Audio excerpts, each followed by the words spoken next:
or videos that show like news from all around, like not just one outlet. It's like multiple,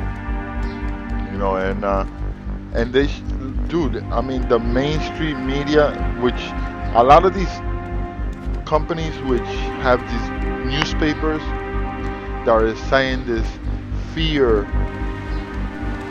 they are the same ones who funded the Hillary. And the funny thing is that they talk about peace, they talk about all this, but dude, it's like they don't know who the fuck they're talking about. Excuse my language, man. It's like they don't know who they wanted to be president. It's like they talk peace when this lady. I truly. Most Cubans had Dude, hoped that restored wow, relations man. with the United States would lead to a brighter, more prosperous future. Now they're worried these advances could be short-lived with Donald Trump in the White House. I think he will break a lot of the accords we have reached with the U.S. I don't see him as a president who wants good relations with Cuba or Latin America in general. Others, though, hope that as a businessman, Trump will see Cuba as an opportunity, not a threat. I expect to see some setbacks as Trump puts pressure on Cuba. But at the end of the day, good relations with Cuba would be good for investment. I hope he looks at Cuba as a market. For the moment, though, no one really knows. Is he going to change everything? Is he going to ruin everything that the two nations built? The whole world is waiting for the real Donald Trump to Look appear. at this one. What This one will looks be? like he Donald got like Trump something wrong with initially it, said but that he this dude is like supported a tier improved 7. relations with Cuba, This is what but I would think. have negotiated a better That's why it deal. looks like that. later Like hardened tier as he 7 horses. threatened to close the U.S. embassy and end détente No, that's the unless normal the one. Cuban That's government the normal one, agreed just to died. political and other reforms. Cuba's reaction in the Yeah, official yeah. newspaper Yeah, Granma just color. was to put Just- Trump's but it's the victory same at one the you got, the bottom of same the one that they page, give for free. and the main This one, headline though. announcing This is the one. nationwide military exercises. No, this one right here, bro. No one expects a U.S. invasion. These exercises were planned months ago. Look, But the look. timing of the They're freaking announcement muscles. sends a message Like that the Cuba tier intends 7s are to retarded resist because these any things are just outside muscle, bro. pressure. They look like they've been sterilized, like mass steroids.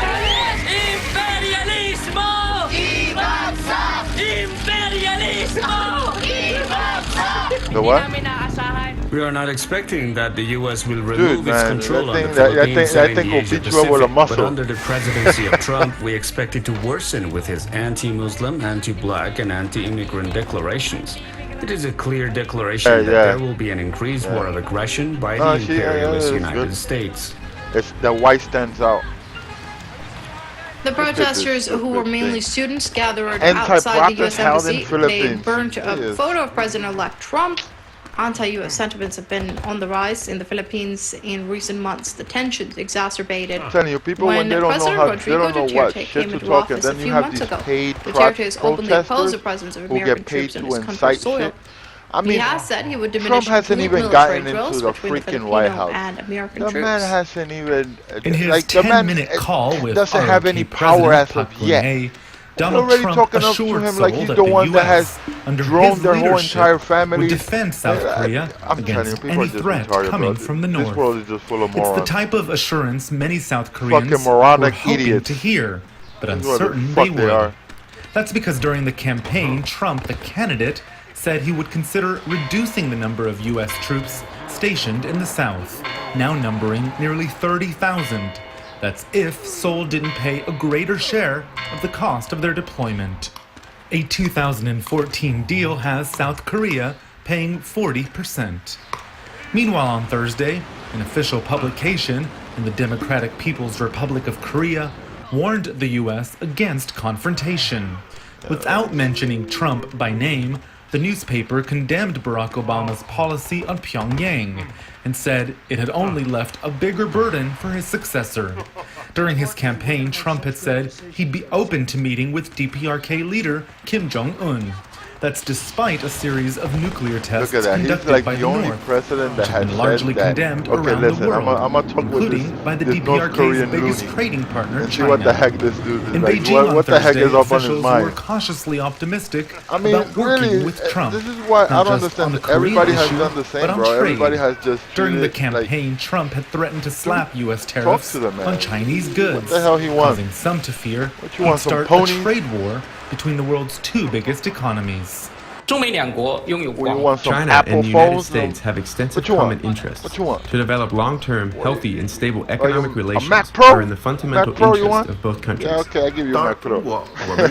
China believes we should set a new and very Yeah, I'll practical tell- working look, people plan were to positively respond to Hillary- the expectations of HRC was industry paying people and sustain the $1,500 and a momentum and freaking establish iPhone. a free trade That's just area a- in the this is Asia-Pacific at an early date. to go and get beat That, up of in a course, Trump would likely rally. look That is very just crazy, different bro. than the Trans-Pacific $1,500 Partnership, or and an iPhone to TPP get deal beat down. backed by Obama. It excludes China and was rejected during the campaign by Trump. One of its proponents is Japan. Its Prime Minister Shinzo Abe also spoke with Trump by phone on Thursday. The two arranged to meet next week in New York. Protests in major U.S. inner cities, L.A., Chicago, New York, all have fallen to what can be best described as Trumpophobia. Racist, sexist, anti-gay, Donald Trump, go away!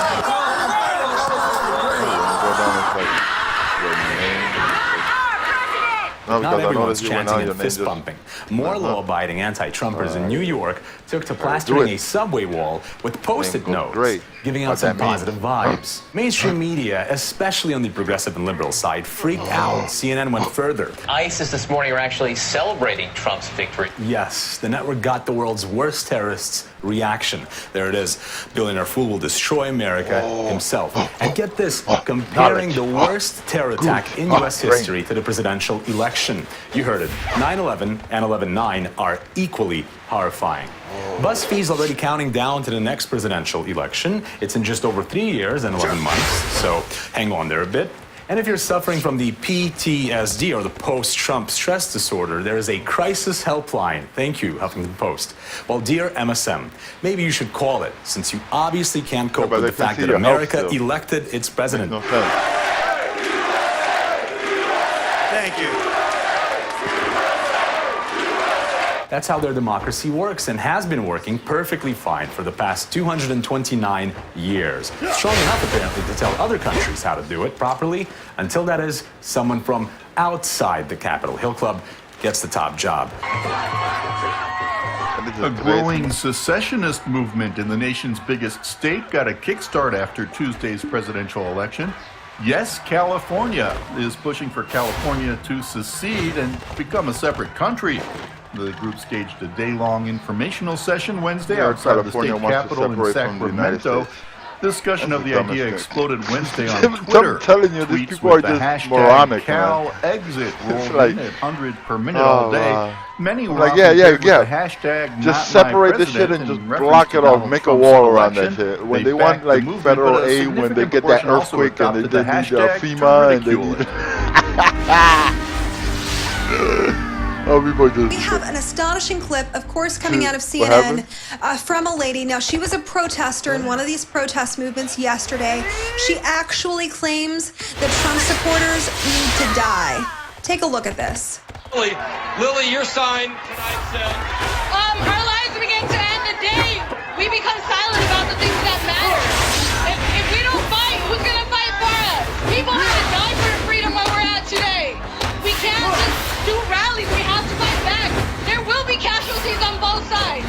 There will be, because people have to die to make a change in this world. But Trump, enough with your racism. Stop splitting families. Don't split my family. and you're split my fearful that you're family. going to lose friends and relatives? No, it's not my family. It's not my family. It's the family of everybody, you know. It's Not like, just my Hispanic culture, but the rest of the races. Don't take away our rights. You know, impeach Donald Trump. That's what he needs to get, is impeached. All right, Paul. Well, as you can hear, Don, you that's gotta the understand, concept CNN here. is Yeah, straight thank you, mumble. Paul. No one They freaking allow You know, this I'm lady to say speechless. curses I and think everything. I just like, heard yeah, her man. call for people to die. This woman who is protesting so violently is calling for violence and death of fellow Americans because, quote, that's what it takes. Now, this massive anti-Donald Trump protest. It was done in California Wow. a day after the election. CNN caught this video. And of course, we hear Don Lemon say, oh, we're not advocating violence. But then they go ahead and race bait to every single day on that network. It is a different story about race baiting. And going back to Lester Holt for a moment, in this fear-mongering race report that he came up with, he cites, we've got a situation where a reporter named Ron Allen, he was in front of the African American Museum in Washington, D.C., and he goes on to say, and this is a part of this article that Steve Watson put together, it's up on our website.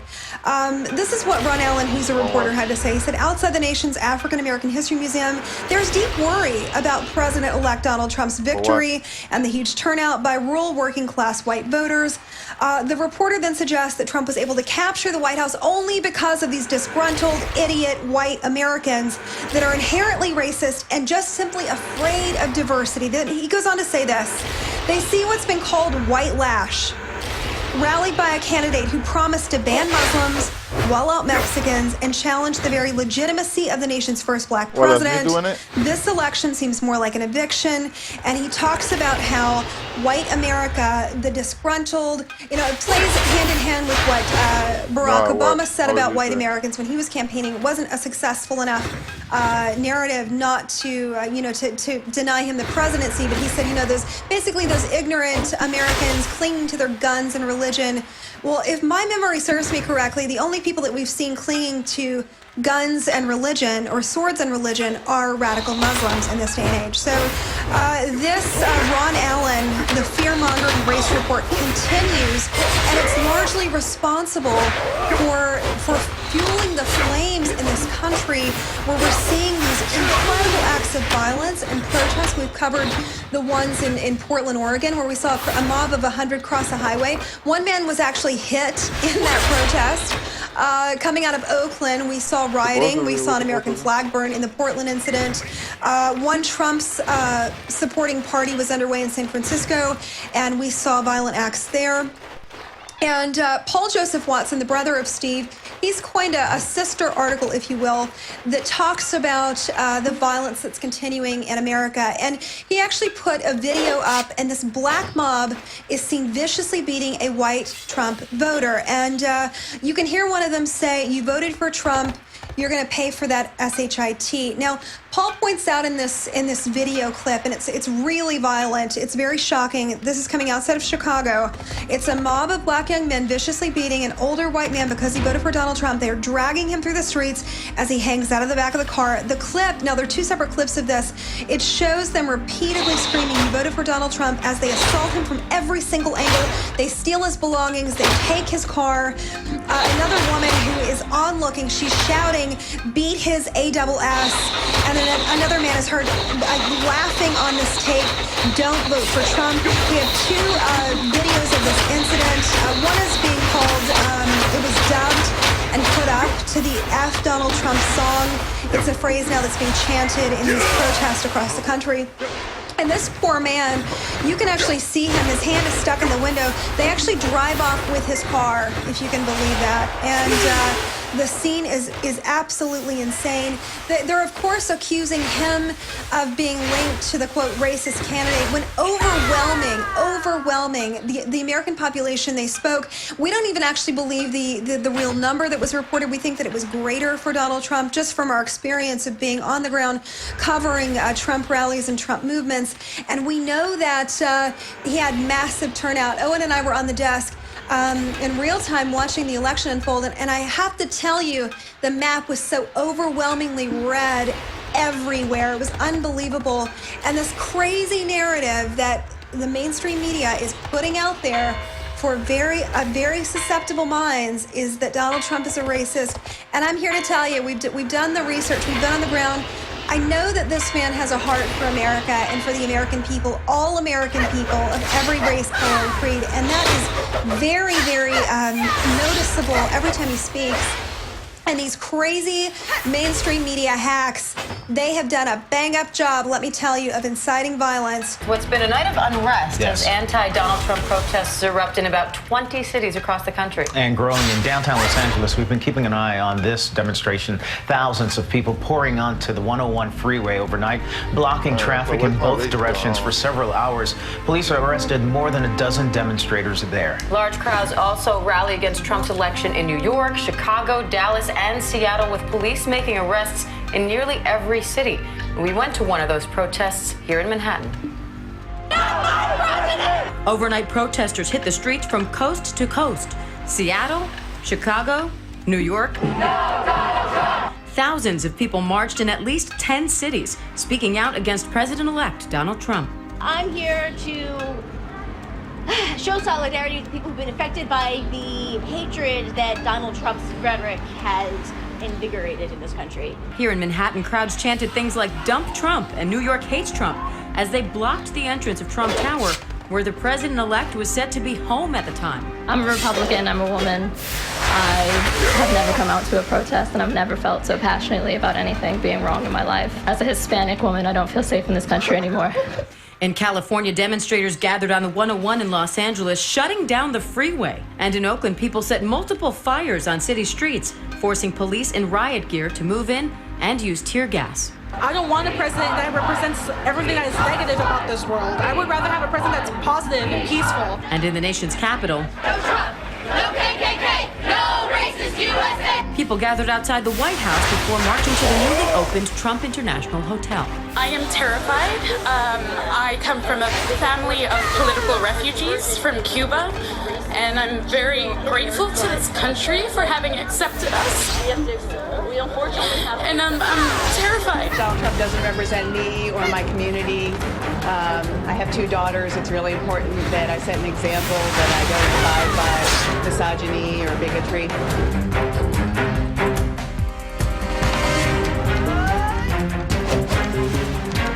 This president-elect represents hate, does not represent American values.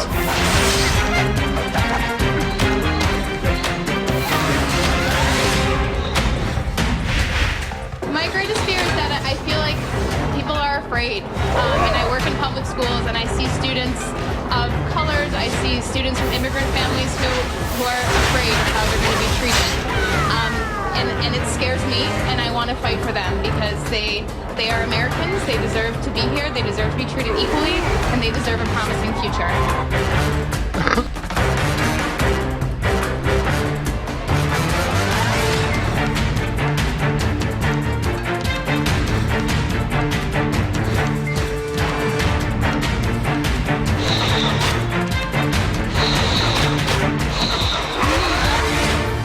We begin this evening with breaking news. Anti-Trump protesters shut down Lakeshore Drive. Thousands spill onto the drive carrying protest signs, marching along with stalled vehicles. Chopper 2 over the scene as traffic was closed in both directions. And earlier, some tense moments near Trump Tower as dozens of protesters jump on a CTA bus. Now a live look from Chopper 2 over Wabash and Wacker. You can see a large group, though not as large as earlier, still gathered there. Good evening, I'm Rob Johnson. And I'm Erica Sargent. Chicago among several U.S. cities marching tonight coast to coast in protest. like that armor. In New York City, a sea of people gathered outside Trump Tower. Thousands also took to the streets in Oakland, California, expressing disapproval for President-elect Donald Trump. And the same drama unfolding in Philadelphia, where demonstrators shouted anti-Trump slogans.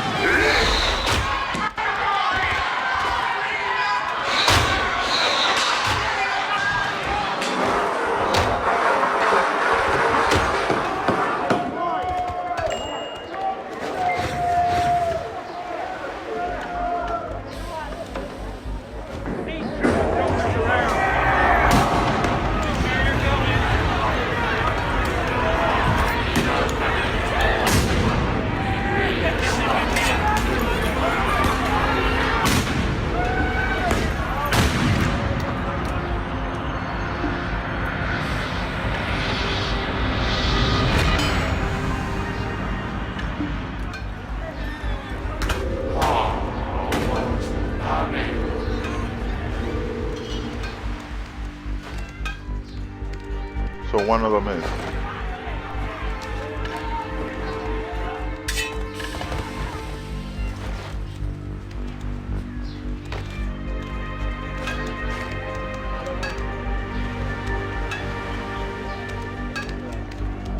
Yeah, it does. You got like a tier 7 or something.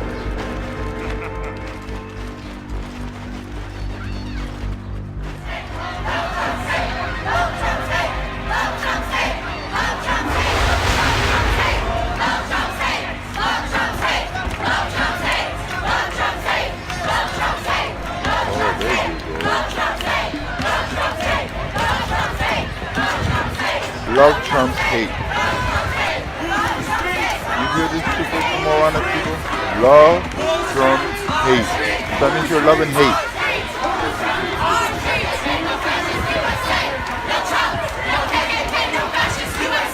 No Trump, no KKK, no fascist USA. No Trump, no KKK, no fascist USA. No Trump, no KKK, no fascist USA. No Trump, no KKK, no fascist USA. No Trump, no KKK, no fascist USA. No Trump, no KKK, no fascist USA. No Trump, no KKK, no fascist USA. No Trump, no KKK, no fascist USA.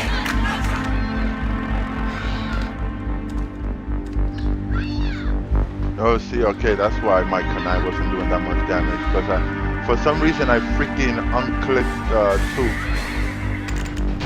Yeah.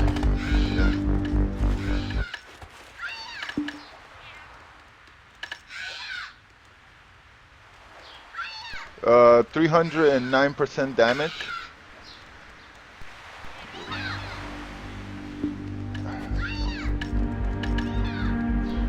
No, you have 214. Bro. Check your shit out, bro. It is undoubtedly Nah.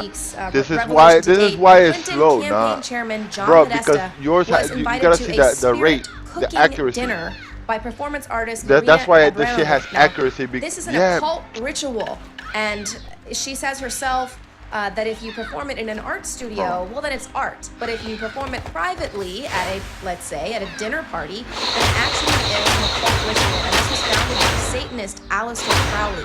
These elites, they really are involved in these weird occult, sex, satanic rituals.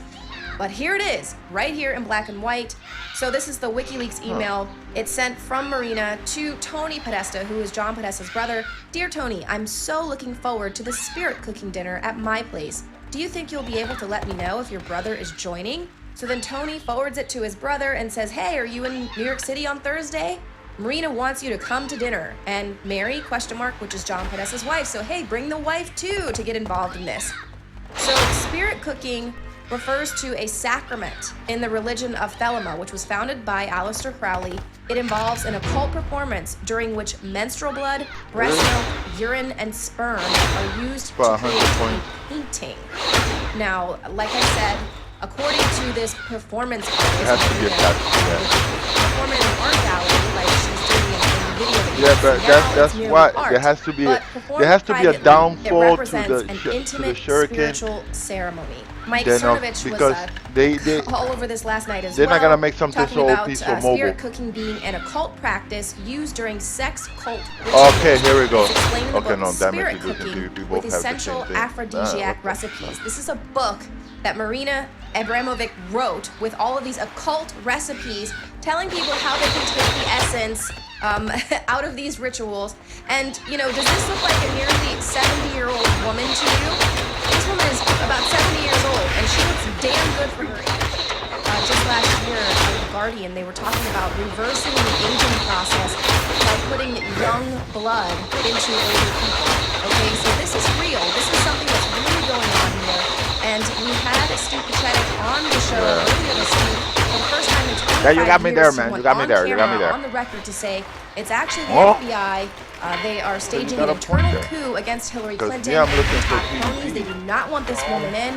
And, you know, he's a State Department psychological warfare expert. So and let's say in his somebody else first come with video, us. he talked about this internal coup that was going on with the FBI, that they were in the ones who were revealing these emails to WikiLeaks, but then in another video, Pechenik talks about the fact that the reason why, it was so bizarre at the time, I couldn't even believe it, that there was some child sex parties, something like that, was truly concerning to the FBI. What is it? A lot of people on social media are looking through these Podesta emails and saying that they're actually containing code for child sex trafficking. I told you, man, hidden in some of these mentions, hiding behind types of food, noting that this is could be code word. And if you look at these emails, it's very.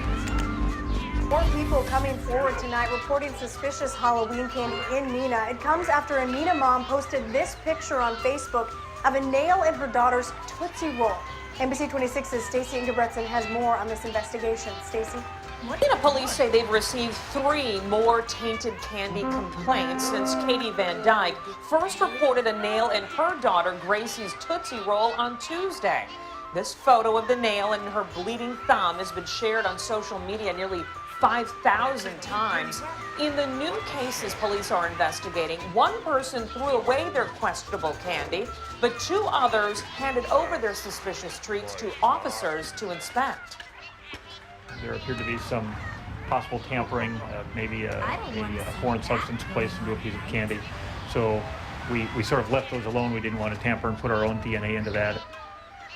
Police sent the candy to the state crime lab for analysis. The chief says it could take months before they get test results back. Now, tonight, he's reminding parents to be extra vigilant with checking your child's candy. If something seems strange, you can drop it off at the police department or check with your family dentist to see if they'll x-ray it for you. Come November 14th, we're all getting a super duper moon, the closest full moon we've seen since 1948. You've probably heard of a supermoon before. It occurs when the moon is at its closest point to Earth in its elliptical orbit, or its perigee. And according to NASA, they can appear as much as 14% bigger and 30% brighter than an apogee moon, or one that's at its furthest point from Earth. But November 14th is bringing us an extra special, extra big, and extra bright supermoon. That's because it's supposed to be a completely full supermoon and will be the closest moon to Earth since 1948. And trust me, folks, this is one cosmic show you will not want to miss. We won't get to see a moon like this again until 2034. Preppers are running up sales of emergency survival food in case of an election night doomsday. Keith Bansimer, VP of Marketing for My Patriot Supply, a manufacturer and seller of survival food, said while sales for long-term food typically see an increase around natural disasters and elections, this is more intense than what we saw in 2012. During the previous election, his company saw sales double. For this election, it's triple. He said, "We have everyone we can on the phones. We are overwhelmed." Purchases at other long-term food supply companies are up as well. In year-over-year sales, Emergency Preparedness online store The Epicenter reports a 6% uptick. Just days away from the presidential election, and counterterrorism officials on high alert amid a new threat from al-Qaeda of a pre-election attack. Officials say the intelligence points to a possible attack in New York, Texas, or Virginia. It is vague, but they are taking the threat seriously. They're ramping up security. CBS 2 political reporter Marsha Kramer live now in Central Park. I think that's the best way to do it. After he said what he just said or whatever, yeah, the best way to do it is actually, having both of them. So whatever your challenge is, whatever you have it on a quick bar. There you go. Yeah, I need shit for that, man. I need money for that, man. I just told you one of my secrets. Sunday, Monday, Tuesday, into a constant pattern of increased NYPD presence. Mayor de Blasio talking about plans to have NYPD but if they have fewer with long guns, bomb detecting equipment, radiation detecting equipment, what the NYPD calls the full counterterrorism. They don't have on the streets and ready for action. Not only to deal with threats of a terror attack, but to guard the thousands here for the marathon and to protect Hillary Clinton and Donald Trump, who'll be in New York City on election night. You will see a lot of uniformed personnel out. Federal, state, and city law enforcement officials taking no chances as they try to nail down intelligence from al-Qaeda of a threat to attack the homeland in either New York, Texas, or Virginia on the day before the presidential election. Hundreds of clergy of various faiths have joined protests against the Dakota Access oil pipeline in southern North Dakota. They sung hymns, marched, and ceremonially burned a copy of a 600-year-old document on November 3rd. The interfaith event was organized to push elected officials to stop construction of the $3.8 billion pipeline. The pipeline is supposed to carry North Dakota oil through South Dakota and Iowa to a shipping point in Illinois. The event was also organized to draw attention to the concerns of the Standing Rock items Sioux. here don't have item Native level. American tribe believes the pipelines threaten its drinking water and cultural sites. You have to be new really wave careful of what you super buy. meth hitting San Diego. 90% pure and making users crazy. 10 News reporter Maurice Steffen rode along with the meth strike force to see how this drug poses a danger to people who will never use it. We have Tom 48 with Transport Team. Yeah, it's called Tip the Scales. Tip the Scales. Officers from around the county sweep areas known for drug-related crime. El Cajon Mayor Bill Wells says they need it more than ever because of the growing grip of meth. Drug cartels from Mexico decided that they would get involved in that business. They started building large manufacturing super labs. Super labs, making meth 90% pure but 2/3 the price. Stronger, cheaper, more destructive. People are dying. Last year, half of all adults arrested for any charge tested positive for meth, an all-time high. In a new CBS News report, it's been revealed by the Department of Homeless Services that in New York City, the number of homeless people living there has reached an all-time high. The revelation has led many to deduce that the city's current plan to combat homelessness is failing. New York City Council Speaker Melissa Mark Viverito said of the news, "It's definitely something that we cannot stand for as a city." An often drug-resistant fungal infection has made it to the United States, and it can be deadly. The fungus, a yeast called Candida auris, is believed to have infected 13 people so far in the U.S., according to the Centers for Disease Control and Prevention. It's the first time the fungus has been seen in the States. The first 7 cases of Candida auris infection in the U.S. happened between the spring of 2013 and summer 2016. 4 of those patients died, but because they were all already very sick, it's unclear if the fungus killed them. Although most cases of the infection are resistant to multiple drugs, the U.S. cases have all had at least one antifungal drug that worked, at least for now. But officials have long been worried about the increasing rate of antibiotic resistance and science's ability to keep up. CDC Director Tom Frieden said, "We need to act now to better understand, contain, and stop the spread of this drug-resistant fungus. This is an emerging threat, and we need to protect vulnerable patients and others." At least 2 American soldiers have been killed and 2 others wounded in Afghanistan. The U.S. military says the soldiers died near the northern city of Kunduz. They were assisting Afghan security forces in operations against the Taliban. The militant group briefly captured the city a month ago before Afghan forces pushed them out. U.S. airstrikes left over 30 civilians dead and dozens of others injured in Afghanistan's Kunduz province. And the casualties include women and children. Police say that some of the victims have been as young as 3 months old and around that age. U.S. military said airstrikes are called to protect friendly forces under fire. It added that all civilian casualty claims will be investigated. Angry protesters were quick to take to the streets following the attack, which took place early Thursday. Demonstrators condemned the U.S. for killing, quote, innocent civilians.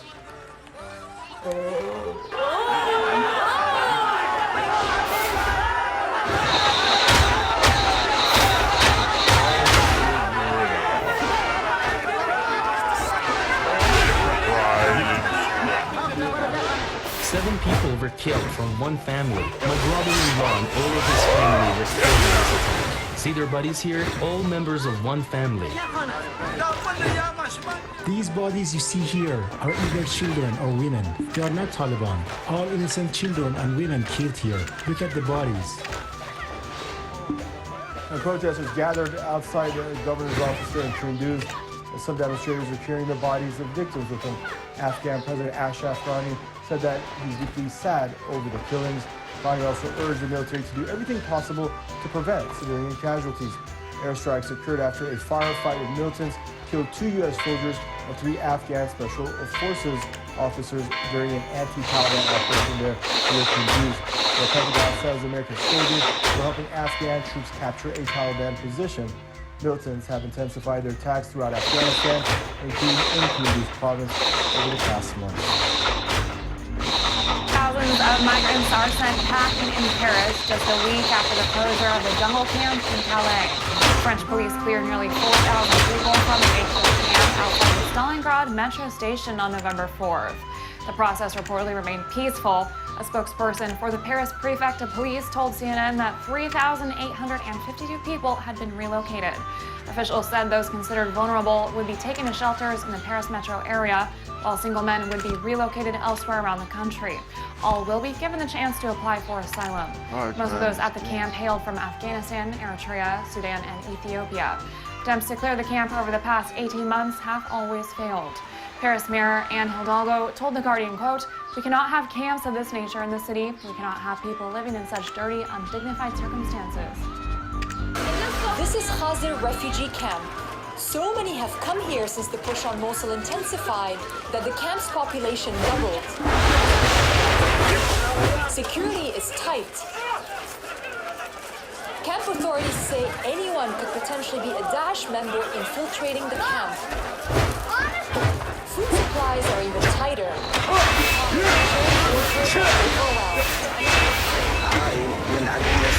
There's been a massive displacement of people. The residents of Mosul's eastern areas have almost entirely come here. It's a lot of pressure on us. We've been working 24 hours a day. Some waited for hours to get basic goods. Exhausted and frustrated, many returned empty-handed. These men have all come to the camp on Thursday from Khojaly with their families, and they're saying that none of them have received a tent. They're sleeping outside, and some of them haven't actually received any food yet. One of them, Mahmoud, took us to his new home. His family came from Khojaly with the little that they were able to salvage. We don't want anything. We just want to have some peace of mind. We came from a prison, and this here is another prison. How can I sleep? Last night I couldn't sleep because my family had no shelter. We are fine in my family, and they only gave us 3 mattresses. Camp authorities say they're expecting thousands more. And as the push for Mosul intensifies, more and more Iraqis face the prospect of becoming refugees in their own country. Prosecutors are ramping up investigations into 2 former presidential aides with alleged links to the scandal. Former senior presidential secretary for policy coordination, Han Jong-hwan, is believed to have meddled in the fundraising activities of 2 controversial non-profit organizations created by Chesun Shil, a longtime friend of President Park and the woman at the heart of the scandal. Former presidential personal secretary Jong Ho-song is alleged to have leaked confidential presidential documents that included diplomatic and security issues to Che. Prosecutors are still deciding whether to request arrest warrants for the 2 men. Meanwhile, tens of thousands of Koreans have joined a candlelit rally in Seoul for the 2nd Saturday in a row to demand President Park step down. Rallies are also taking place in other cities around the country. Okay, yeah.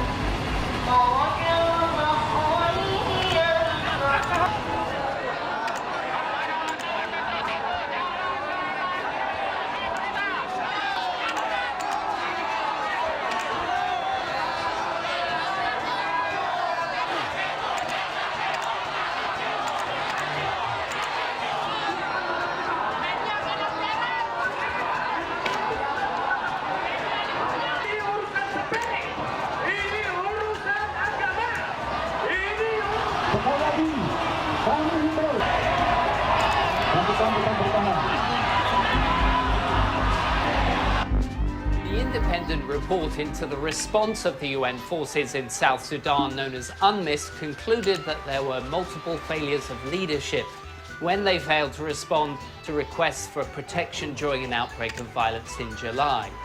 Many civilians seeking immediate help, along with international aid workers, were subject to violence, death, rape, and torture.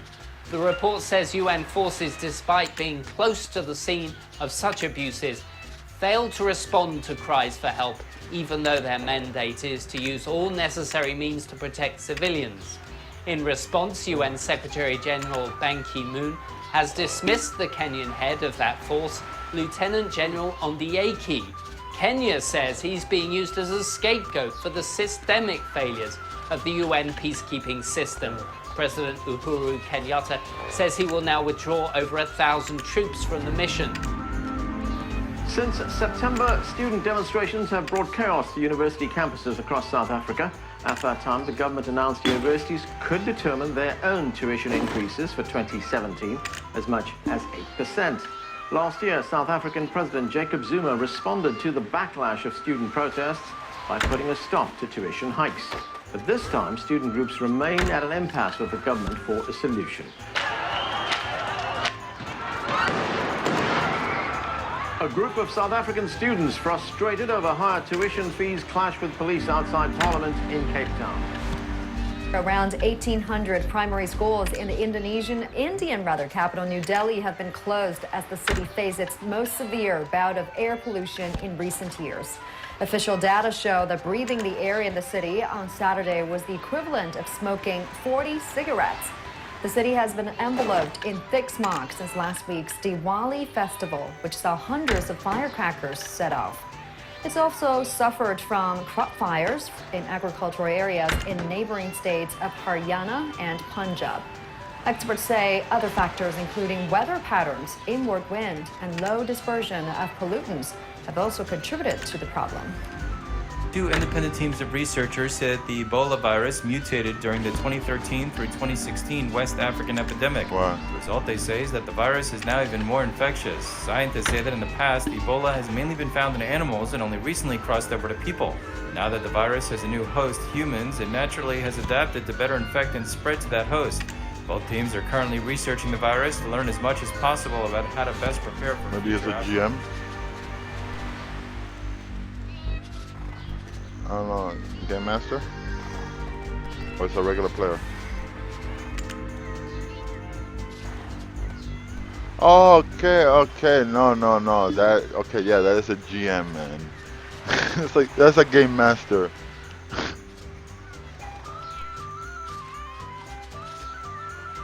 Yeah, most of they're GMs and they got like all the hype gear or, you know, whatever.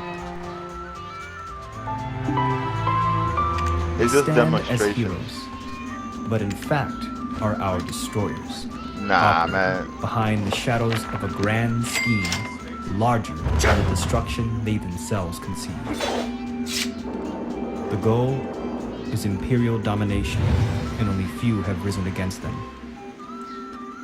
The goal is total control in a situation where their own cause is defeating them. The world, stock prices fell like The goal dominoes. comes from no nation, but an outside force that has taken them hostage. Who their players are, we must know now if we are to defeat them. Yet the question remains, will we do so in time, before it becomes too late for yourselves, for your family, your children, and civilization? This is the true story of Syria.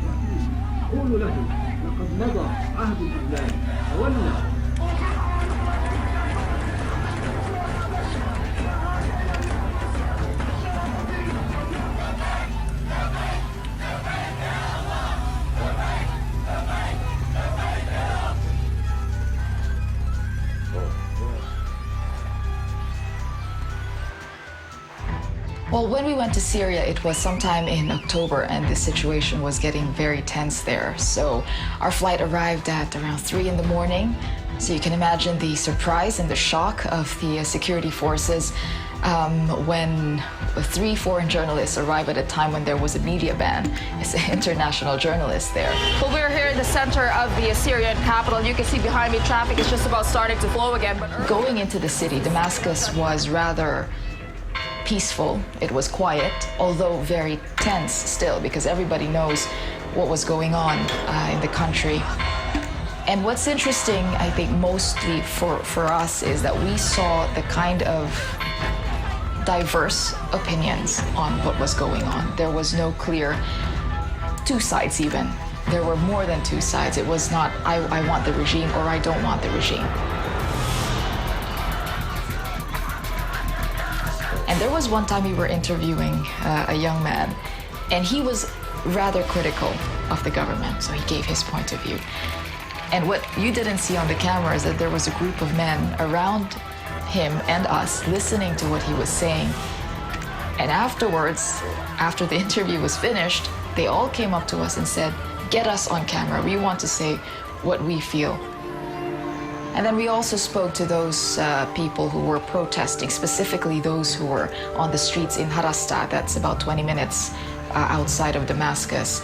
One of the guys that we interviewed, he actually disappeared for 2 days, and he said he was held by security forces. He was beaten up. After 48 hours of detention and torture, they took all of my money and belongings and threw me out into the street. We also spoke with soldiers' families, those who had been killed. And you can also feel that they are angry at the protesters because their sons have been lost, their fathers have been lost, husbands have been lost, and you can understand the point of view that they're coming from. How can soldiers kill other soldiers? This is impossible. Whatever media says this is plainly lying. Speaking about fear, okay, I'll tell you one incident. We were supposed to interview one of the leaders of the National Coordination Council, the local opposition. The interview was set, and when we called him, he said, "I might have to cancel because there were security forces, we think, who were at the office, and they wrote some threats on the wall." We had our fixer who translated what it meant. It said, "You're working for Israel in the US. We're going to kill you." And so they were direct threats at the members of the NCC, particularly the leader.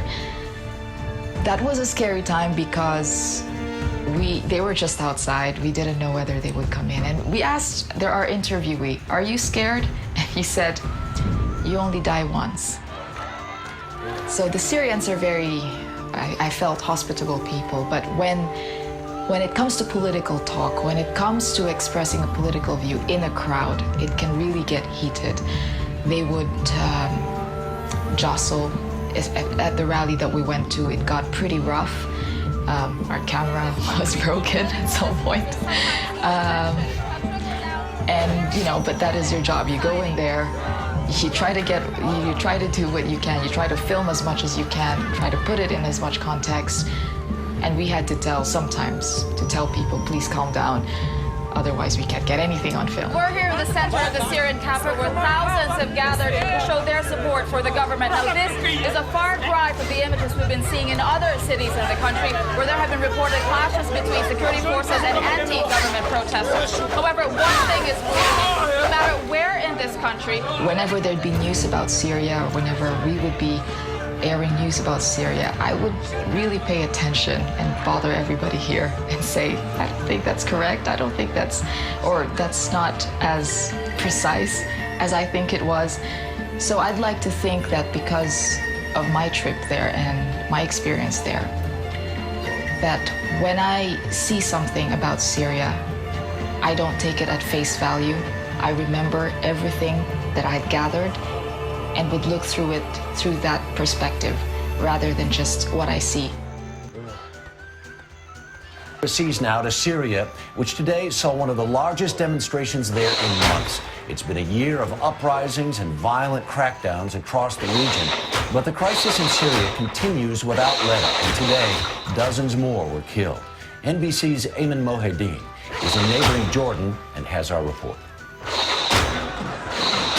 9 months into the Syrian uprising, hundreds of thousands of Syrians took to the streets today, protesting a regime that shows no signs of backing down. In this year of the Arab Spring, a wave of change that toppled Hosni Mubarak of Egypt and Muammar Gaddafi of Libya, Bashar al-Assad of Syria has so far managed to hold on to power. The cost, more than 5,000 lives since March, with more killed each day even as many soldiers defect and the uprising lurches towards civil war. Nothing has slowed down the carnage, not even the presence of Arab League observers. Their job to ensure the Assad regime's compliance with an agreement aimed at ending the crackdown.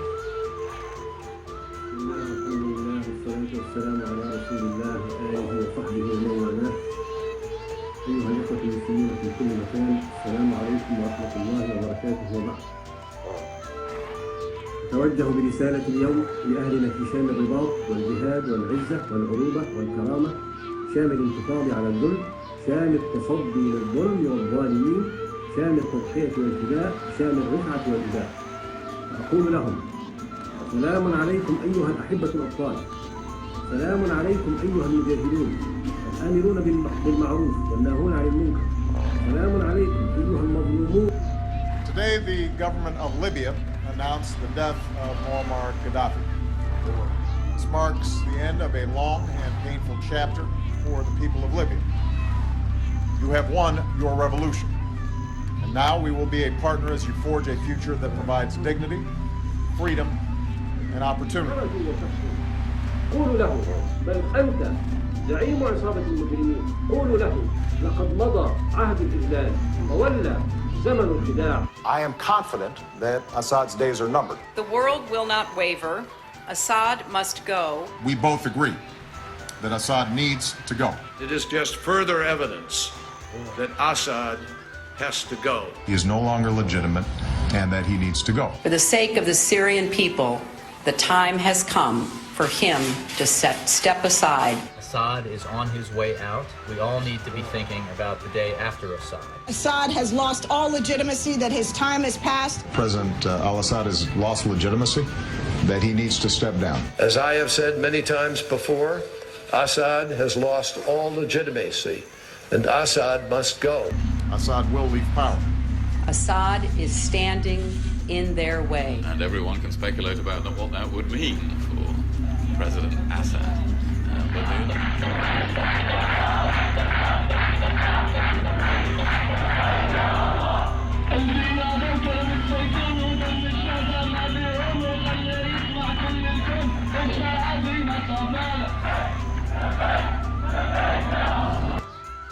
The Syrian regime is estimated by the UN to have killed 2,500 of its own people during the past 6 months of protests.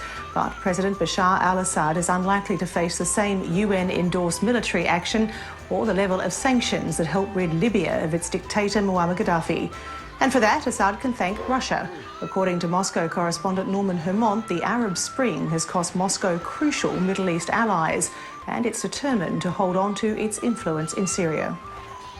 The crowds in the street are still protesting, and Russia's flag, along with China's, is being burned for its stubborn support of Syria's regime, despite a government crackdown that has killed thousands.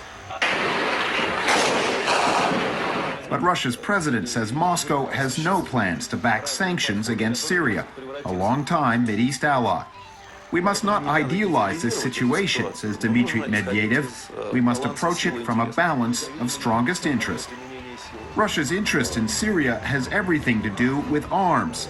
It hopes to sell Damascus new fighter jets, missile systems, and artillery.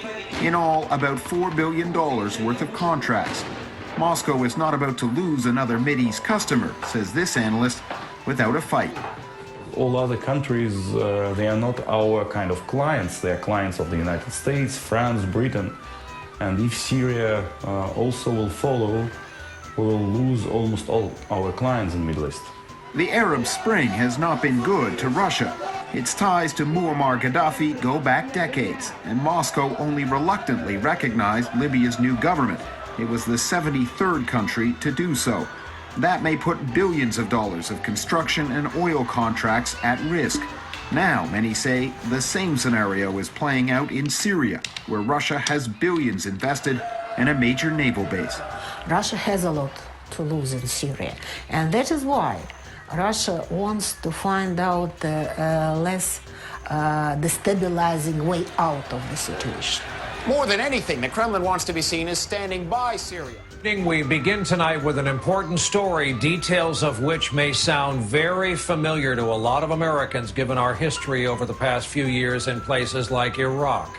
Tonight, Pentagon sources are telling NBC News Syria is preparing chemical weapons for their possible use against the Syrian people in the form of aerial bombs. It's believed this specific intelligence is the reason why President Obama took a hard line against Syria just a few days ago, warning them there would be consequences if these weapons were used. Let's begin here tonight with the very latest on what we know, starting with our Pentagon correspondent, Jim Miklaszewski. Jim, good evening. Good evening, Brian. U.S. officials tell us that the Syrian military is poised tonight to use chemical weapons against its own people. And all it would take is the final order from Syrian President Assad. As the fighting grows more intense and Syrian rebels close in on Damascus, the Syrian regime has turned increasingly desperate. U.S. officials tell NBC News the Syrian military has now loaded the precursor chemicals for sarin nerve gas into aerial bombs that could be dropped from dozens of Syrian fighter bombers. This week, U.S. intelligence detected a flurry of activity at chemical weapons sites, like this one, the Fircluse Weapons Depot near Homs. Today, while U.S. officials confirm the precursor chemicals are loaded, they must still be mixed together to create the deadly sarin gas. The alarming development shook the world. President Obama and Secretary of State Hillary Clinton issued strong warnings to Syria's President Assad that there would be serious consequences if he used chemical weapons. Almost 3 weeks ago in Syria, more than 1,000 innocent people, including hundreds of children, were murdered in the worst chemical weapons attack of the 21st century. And the United States has presented a powerful case to the world that the Syrian government was responsible for this horrific attack on its own people. This was not only a direct attack on human dignity, it's a serious threat to our national security. There's a reason governments representing 98% of the world's people have agreed to ban the use of chemical weapons. Not only because they cause death and destruction in the most indiscriminate and inhumane way possible, but because they can also fall into the hands of terrorist groups who wish to do us harm. That's why last weekend I announced that, as Commander-in-Chief, I decided that the United States should take military action against the Syrian regime. This would not be another Iraq or Afghanistan. There would be no American boots on the ground. Any action we take would be limited, both in time and scope. A few months ago, the world was on the verge of World War III, Armageddon, after Barack Obama announced that he would bomb Syrian President Bashar al-Assad into oblivion for dropping a chemical weapon on his own people. Syrian allies Russia, China, and Iran vowed that they would retaliate if Syria was attacked, stating that there was zero evidence that al-Assad was behind the attack, that it was more than likely Obama's al-Qaeda-linked rebels who were responsible. Obama went on to state that he had incontrovertible evidence that al-Assad was behind the attack, that it was quote-unquote preposterous to believe that anyone but al-Assad was behind it, that his quote-unquote surgical strike on Syria would be short and sweet, lasting only a few days, that he absolutely would not put boots on the ground. And for this reason, like the Libyan war, he would not seek approval from Congress for engaging in the attack. But the basis for an attack against Syria was all based on a lie. Actually, several lies. According to Pulitzer-winning author Seymour Hersh, citing high-level Pentagon and intelligence sources, along with top-secret documents, President Barack Obama lied about the chemical weapons attack, that it was actually the al-Qaeda-linked rebel group al-Nusra, funded by Obama, trained by none other than our own CIA, and not al-Assad, who was behind the attack. That in fact Obama knew the days after the August 21st chemical weapons attack that it couldn't have been Bashar al-Assad who was behind the attack. But most damning of all, the Obama regime had intercepted thousands of radio communications of the Syrian military and cherry-picked and doctored them and their report to Congress and the American people to make it look like al-Assad was behind the attack. But it gets worse. Obama had every intention of putting American troops on the ground. It would have been Iraq all over again, a replay of Bush's phony WMDs. According to Hersh's sources, the military was preparing for a ground invasion to topple the al-Assad regime that would involve a staggering 70,000 U.S. troops.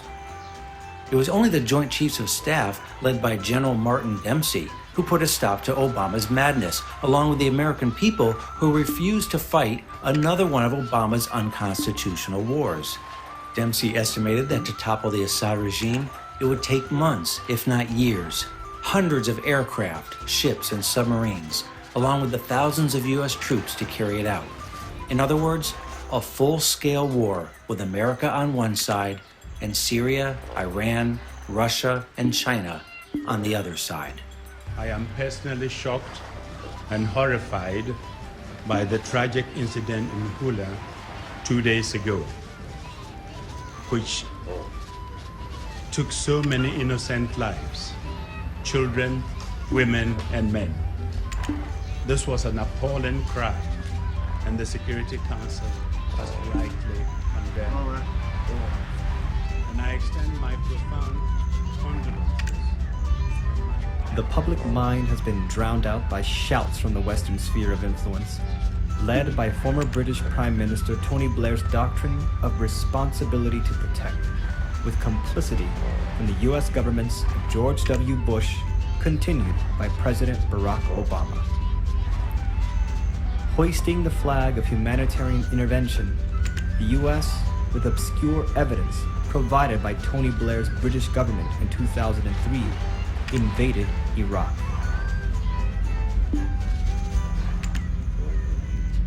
Similar allegations for protecting the people of foreign lands brought about the international military involvement in the war in Libya in 2011 and the Kosovo-Serbian fiasco during the late 1990s.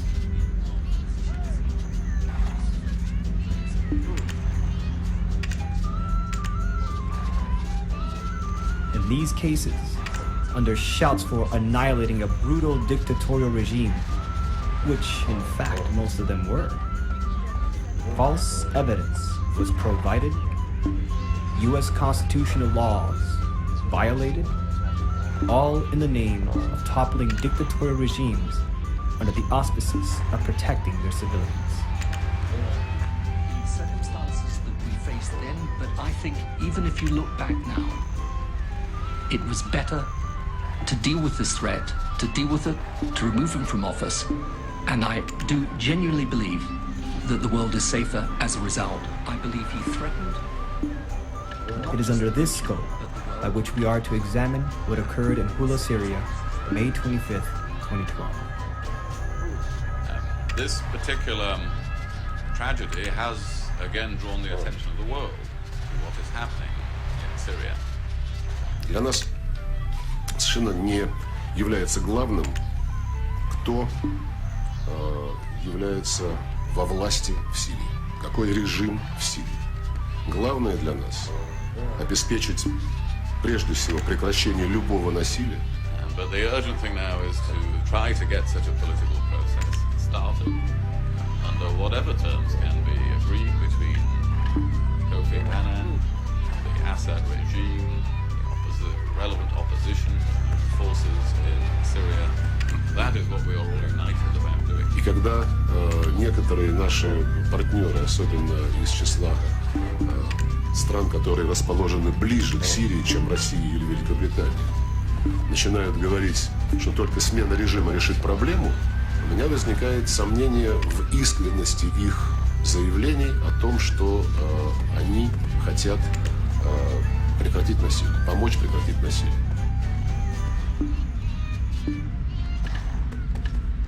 In the wake of the Hula massacre, Russia, the strongest proponents for carrying out Kofi Annan's six-point peace plan since he was appointed UN Arab League peace envoy to Syria in late February, led a crucial battle during the weekend of the massacre to determine with conclusive evidence what had actually happened in the brutal events of May 25th. Russia called an emergency session of the United Nations Security Council 2 days later on a Sunday afternoon. The UNSC received a briefing from Norwegian General Robert Mood, head of the 200-plus UN observer mission deployed into Syria as part of the Annan peace plan, where he told members of the Permanent Security Council, plus a representative from Germany, that the evidence was, quote, murky as to who led the slaughter against civilians in Syria. But despite the general's caution that at the moment no conclusion can be made as to who was at fault, and with the Russians and a UNSC letter stating that an investigation is required, not a second passed from the adjournment of the UNSC closed-door meeting before the French, British, and German envoys raced to the microphones in the press area, concluding for the public Assad was undeniably to blame. Ambassadors went a step further to blame the Syrian government. From Germany, there is a clear footprint of the government in this massacre. The Council has issued a strong and united condemnation of the mass killings of civilians on the 25th of May in El Hula, including by artillery, shelling and tank fire from the Syrian regime. Russian Deputy Envoy Alexander Pankin was left to explain calmly to the media the true accounts delivered by General Mood, clarifying that the general had established evidence of tanks being present in Hula, a claim used by the British sphere of influence to say those were the footprints of the regime's involvement. But that Mood did not link tank shellings to the number of deaths. In fact, according to accounts, most of the over 100 massacres in Hula were killed at close range. Pankin then raised what the British faction of the West and Arab region wished would have remained unsaid. There is a third force terrorist or foreign intervention at play. Yes, there is a third element, or there are third elements. And these people are not committed to the cause of the Syrian people. They are committed to their own agenda. Herb Latzius made these remarks 4 days before Hula. However, hours before the atrocity, State Department spokesperson Victoria Nuland recalled the right to enforce Chapter 7, the UN Security Council clause to invoke foreign military intervention by air, land, and sea in the event that Annan's plan proved to be a failure. That it's time, the Secretary's made clear, it's going to be Chapter 7 At the same next. time, every day, dozens of people are getting killed. Was it this third force Latzius warned of days before the massacre who waged the massacre? How could we know? When the British and German envoys screamed Assad to the press before any investigation was allowed to take place. Assad screamed vociferously, drowning General Robert Mood's conclusion that the evidence was murky.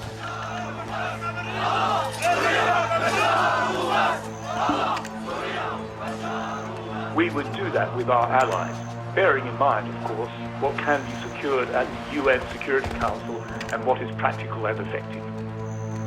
So we're not ruling anything out, but a military intervention in Syria, as I've always pointed out, would have to be vastly greater in scale than was the case in Libya. There seems to me to be only one other alternative. The members of the international community are left with the option only of having to consider whether they're prepared to take actions outside of the Annan Plan and the authority of this council. Within 24 hours of Russia's emergency closed-door meeting, a Syrian rebel spokesman proclaimed that the massacre now justified the opposition's right to end their commitment to Annan's ceasefire, playing right into the hands what had been the intent of the British with complicity of the U.S. Obama government before and after the atrocity, an end to Kofi Annan's peace plan. If an investigation would have led to the truth that Bashar al-Assad's regime indeed was to blame for the massacre, no investigation at the time was even allowed to be carried out to discover if it was true. one of the oldest, one of the strongest alliances the world has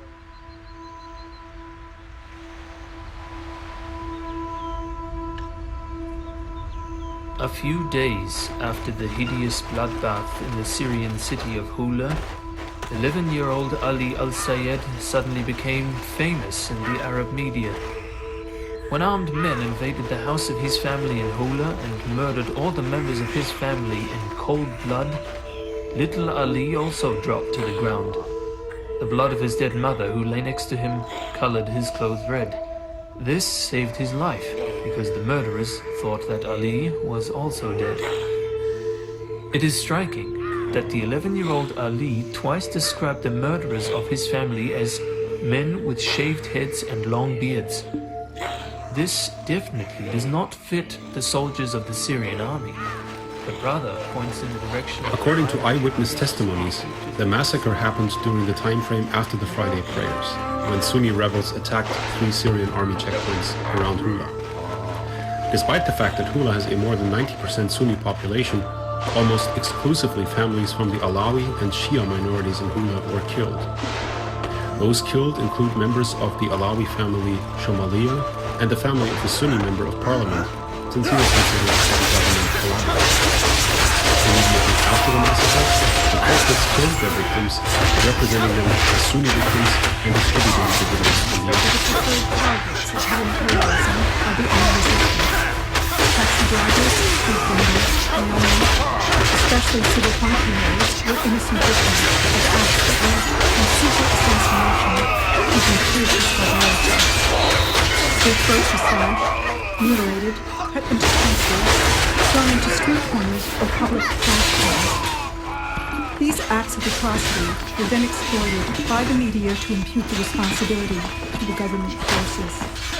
We were taken by surprise ourselves by the tactic during a visit to homes. A man had just been attacked by part of the Onliangs because he refused to close his shop. His car was blown up, and he was literally hacked to pieces and tossed under the storefront window. At the moment we were coming by, passers-by opened their mobile phones and returned, and we all heard one of them say, doubtless talking to one of the satellite TV networks. This is what Syrian citizens endured at the hands of Bashar al-Assad's death squads. We photographed this event, and then proceeded to take the body of this poor killed man to the hospital. Instead of bringing help to the murdered person, the onlookers filmed it, getting Al Jazeera to believe that the state had perpetrated the crime.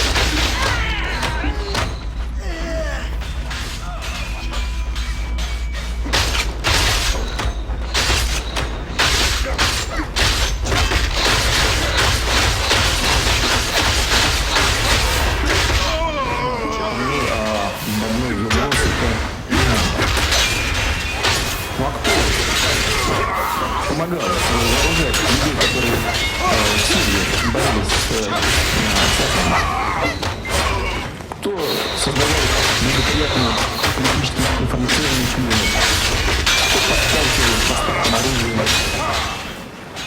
А вы что, разве не понимаете, кто там ворует?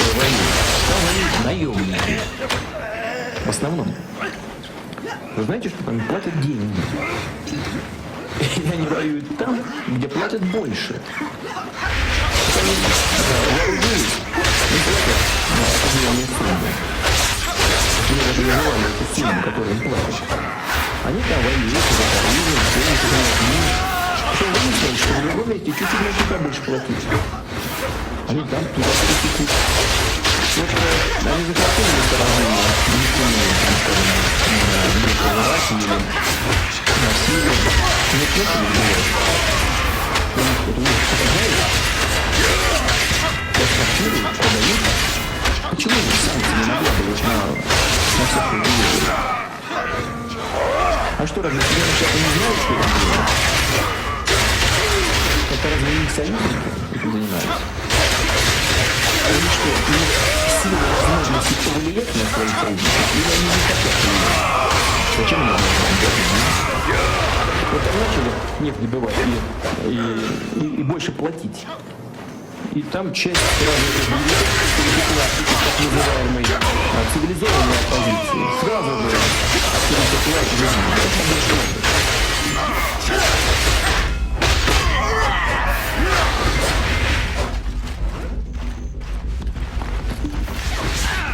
Saudi Arabia and other Persian Gulf monarchies provide an estimated $500 billion a year in radical Salafi aid, including the various al-Qaeda groupings that are engaged in violent destabilization, including the ongoing armed rebel operations in Syria. In recent weeks, these funds have facilitated a flow of weapons and paid-for mercenaries into Syria via bordering countries, including Iraq, Lebanon, and Turkey.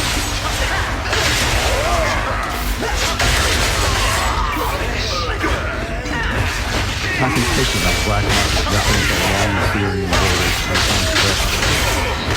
Armed traffickers are becoming a new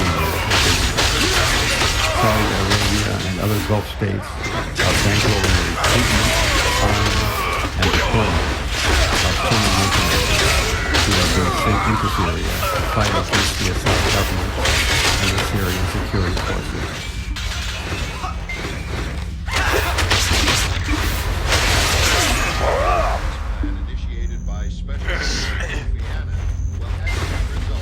It was on February 2012. Kofi Annan was appointed UN Ordinary Special Envoy to Syria in an attempt to stop the violence. A month later, the 6-point peace plan was submitted to the United Nations, traveling on the 24th of March to Moscow to secure strong Russian support for it. Point 2 of the plan, before any other steps to take place, demanded a ceasefire on the part of both the opposition fighters and the Syrian army. But Kofi Annan should have been told the agreement with a joint effort, not two. A third force, void of national loyalty, is still the force. Saudi Arabia, the UK, and the United States. The Annan plan is a force.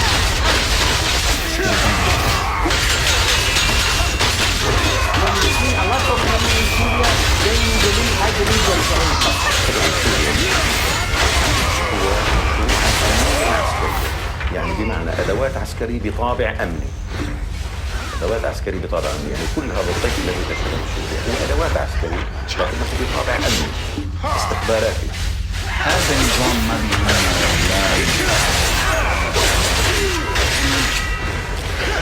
موضوع أكبر من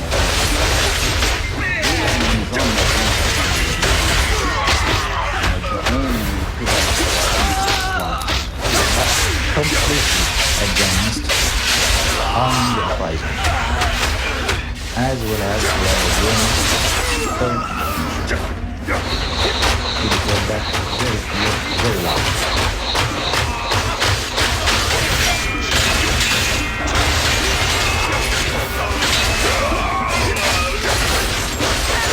Unspoken by the British and Obama administration anti-Syrian employees, the fact that the highly praised Gulf partner, the monarchical government of Saudi Arabia, not only has expressed the desire to arm the desire of Libya's youth. We have exposed or accused not only that they intend, already are, and in fact have been having terrorist networks now said to have infiltrated the region before the uprising ever occurred, to the tune of $500 billion a year.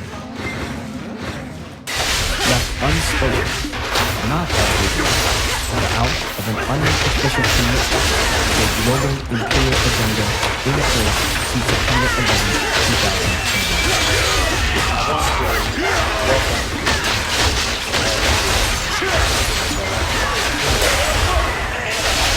إذا علم أنه سيصل إلى هؤلاء وصولا جيدا بأمانة ودقة فلا شك إن شاء الله أنه جهاد في سبيل الله، لأن ما قوى شوكة هؤلاء أعطى شوكة هؤلاء معروف شرعا.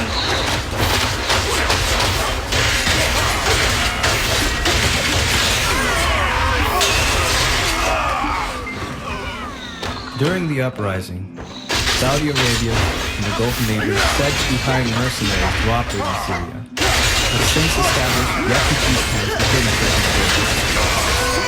With their Islamic Relief Agency and the Saudi Army medical staff, they have been operating these camps with assistance by Turkish authorities.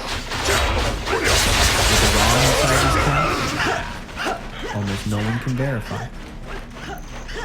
International organizations are not allowed to enter them as they are prevented by Turkish authorities.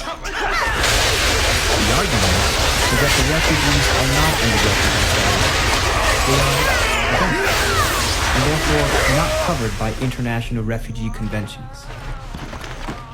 What goes on within these camps, therefore, is the business of the Saudis, some Turks, or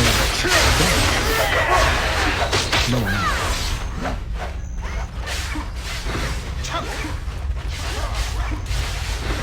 In the same day, the Saudi Arabia's Grand Mufti, Al-Ashik, preached jihad for sake of Allah against the Syrian government.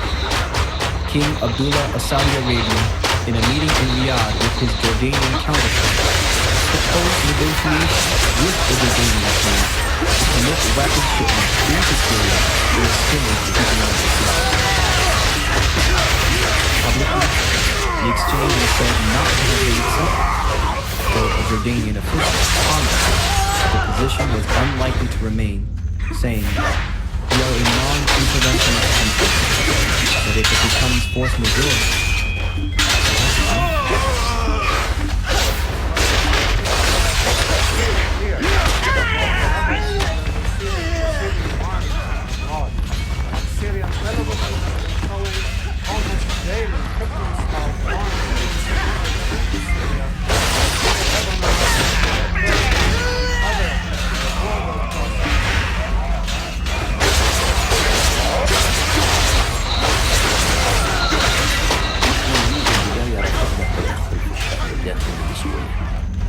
لأن التدخل الخارجي في الشؤون السورية لن يخدم سوريا لا حكومة ولا شعبا.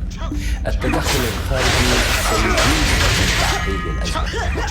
لذلك قلنا أن سوريا الحل الوحيد كمخرج للأزمة.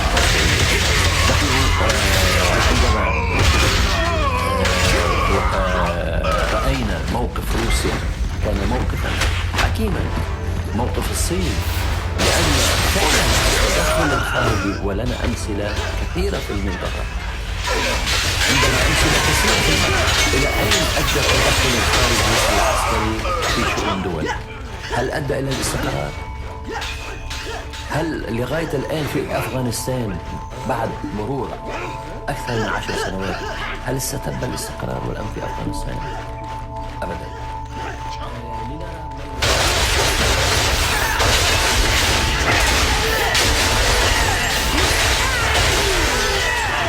Few have dared to come forward under the condition of anonymity, warning that the Saudis are beyond negotiations and public annunciations for jihad against Syria. They are, in fact, working behind the shadows they themselves cast to seize the continent, sabotaging Iran's peace effort. A top Arab diplomat revealed in publications on March 17th that Saudi Arabia was in the process of delivering equipment to rebel fighters in an effort to militarily overpower the Syrian army. The weapon was traveling through Jordan, where it was admitted later that Saudi King Abdullah in fact did discuss the King of Jordan. Later, the Western diplomat in Ankara, Turkey, stepped forward and leaked that rebel fighters are being armed by Saudi Arabia and their Gulf state neighbor Qatar. The diplomat disclosed that at first, the anti-regime activists only smuggled small quantities of light weapons purchased on the black market in Hatay of southern Turkey and brought to Syria's Idlib province. As of late May 2012, the loose assortment of rebel groups had received multiple shipments of arms that included AK-47, BKC machine guns, rocket-propelled grenades, and anti-tank weaponry from the monarchies of the Gulf. The weapons provided by Saudi Arabia and Qatar are going through Turkey, with Turkish intelligence units fully aware, as they are responsible for vetting who is eligible to receive arms and who is not. The vetting procedure, both U.S. officials and Arab intelligence officers have informed me that a small number of CIA officers inside Turkey are similarly involved in, all intersecting the unverified activities of Saudi Arabia's Islamic Relief Camp and theirs. The CIA has drawn up a plan to provide so-called moderate rebel groups in Syria with anti-aircraft weapons if the current ceasefire collapses. That is according to the Wall Street Journal's interviews with unnamed U.S. officials. They told the Journal that just before the cessation of hostilities took effect in February, there was a secret meeting of spy chiefs in the Middle East where the U.S. gave provisional assurances to its anti-Assad coalition partners that it would approve the delivery of more powerful weapons, of anti-aircraft weapons, to the rebels as Plan B.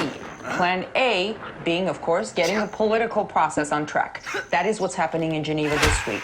This Wall Street Journal article comes out just before the UN brokered talks resume. Russia believes that such a Plan B hurts the process because it sends a message to the rebels and their allies in the region that there may be a military solution, that they could get the weapons they want if they decided to fight on.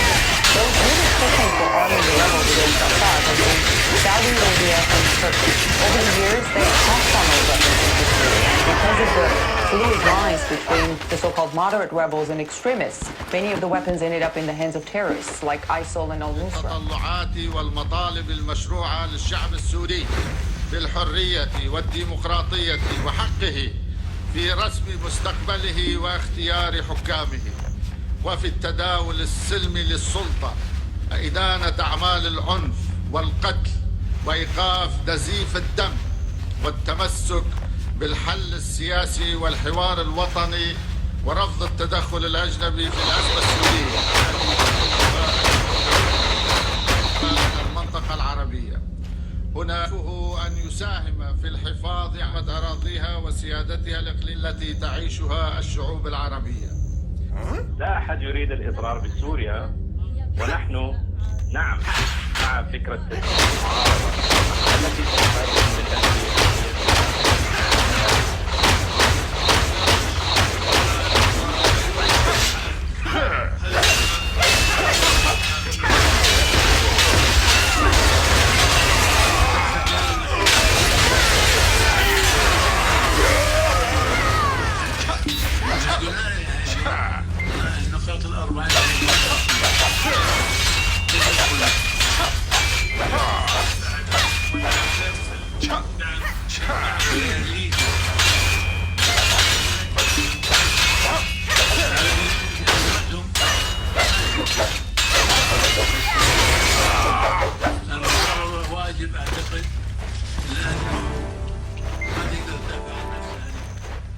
Prince Saud Al Fazl's declared duty was followed with his Qatar partners hosting an announcement by businessmen in the Qatari capital, the creation of a $300 million fund for the rebellion. Though announced in June, Wael Mirza, one of the sponsors of the fund, admitted that the fund had been established long ago, for months, to, quote, support all components of the revolution. However, this figure is merely a drop in the bucket in comparison to the nearly $500 billion channel of money flows to overall Salafist and Al-Qaeda-linked groupings in the Gulf states and Saudi Arabia.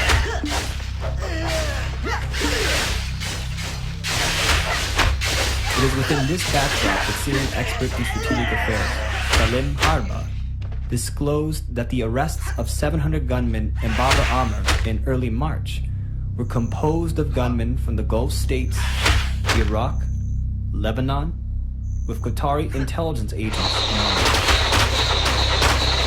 Salim said these men were stripped of weapons made in Europe, America, and Israel, including Israeli grenades, night binoculars, and communication systems. 60,000 rounds of ammunition were also confiscated underground at the same period, found hidden within 2 vehicles on board an Italian container. Intercepted in the Mediterranean Sea, like the seizure in Bab al-Amr, officials found rocket-propelled grenades and heavy caliber ammunition. It's time for that regime to move on, and it is time to stop the killing of Syrian citizens by al-Qaeda. Permanent members of the Security Council using their veto when people are being murdered. It is just ridiculous. They are clearly not on the side of the Syrian people.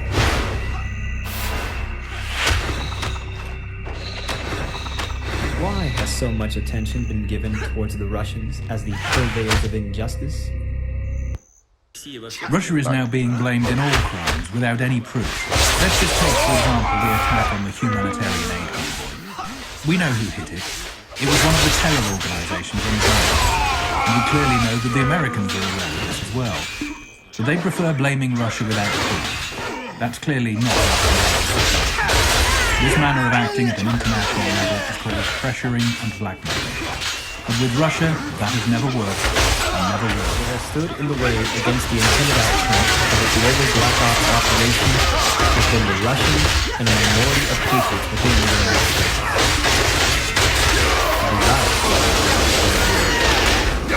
War, because it is the only means by which the present international empire can maintain power to deal with the harsh reality that the international financial system has reached and ends.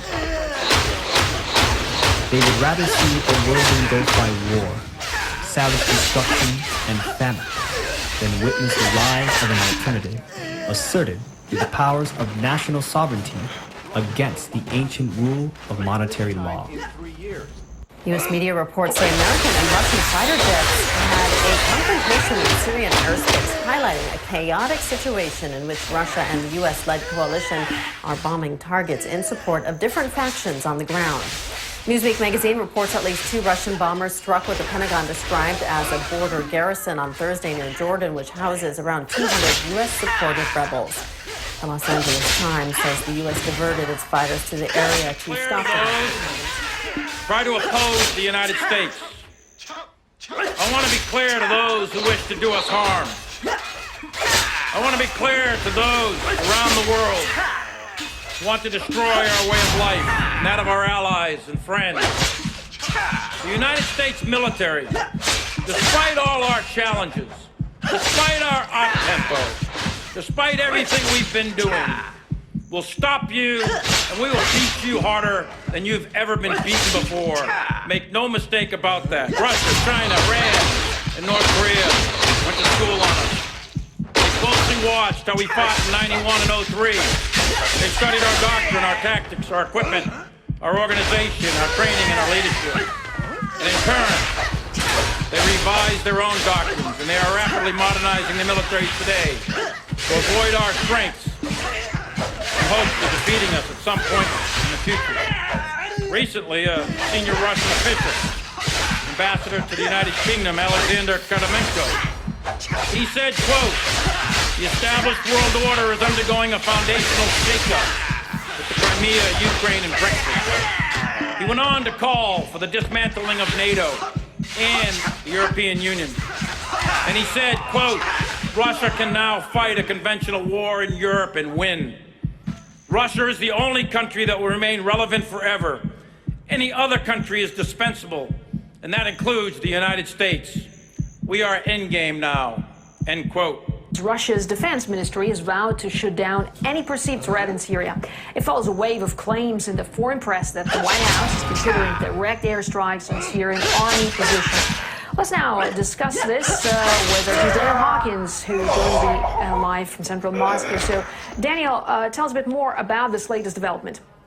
It's quite a worrying and a serious development, Marina, I have to say. It follows a marked change in attitude from the Washington administration. John Kerry himself was actually in support of limited strikes against Assad back in 2013. He then switched to a more diplomatic outlook, and now it seems there has been yet another change of course. Washington, according to media sources at least, plans to hit Assad forces with strikes on the Syrian Air Force's airfields with cruise missiles and other long-range weapons. Now, this has understandably left the Russian Ministry of Defense quite concerned. They have personnel at the Khmeimim Air Base, the Tartus Naval Base, and indeed throughout Syria. Now, they've deployed a S-400 missile defense system. This is a defensive system designed to shoot down aerial targets such as cruise ballistic missiles and also airplanes and helicopters. Russia, of course, sees a grave threat to its personnel in these latest plans to target Assad's forces. And the Russian Ministry of Defense certainly didn't beat about the bush in warning of the consequences of such plans. Let's take a listen. I would like to remind the American strategists that the air cover of the Russian bases in Khmeimim and Tartus is provided by the S-400 and S-300 anti-aircraft weapons systems, the strike radius of which may be a surprise to any unidentified flying objects. I should really acknowledge that the Russian anti-aircraft defenses won't likely have time to figure out through a direct line where the weapon's going or who it belongs to. There's a risk associated with taking strikes at regime targets. That risk includes attacking a regime that does continue to maintain a robust air defense system. It also edges U.S. and Russian military forces closer to confrontation. We know year by year what's going to happen, and they know we know. It's only you that they tell these fables and you buy it and spread it to the citizens of your countries. Your people do not feel a sense of the impending danger. This is what worries me. How do you not understand that the world is being pulled in an irreversible direction? That is the problem. But they pretend like nothing's going on. I don't even know how to get through to you people anymore.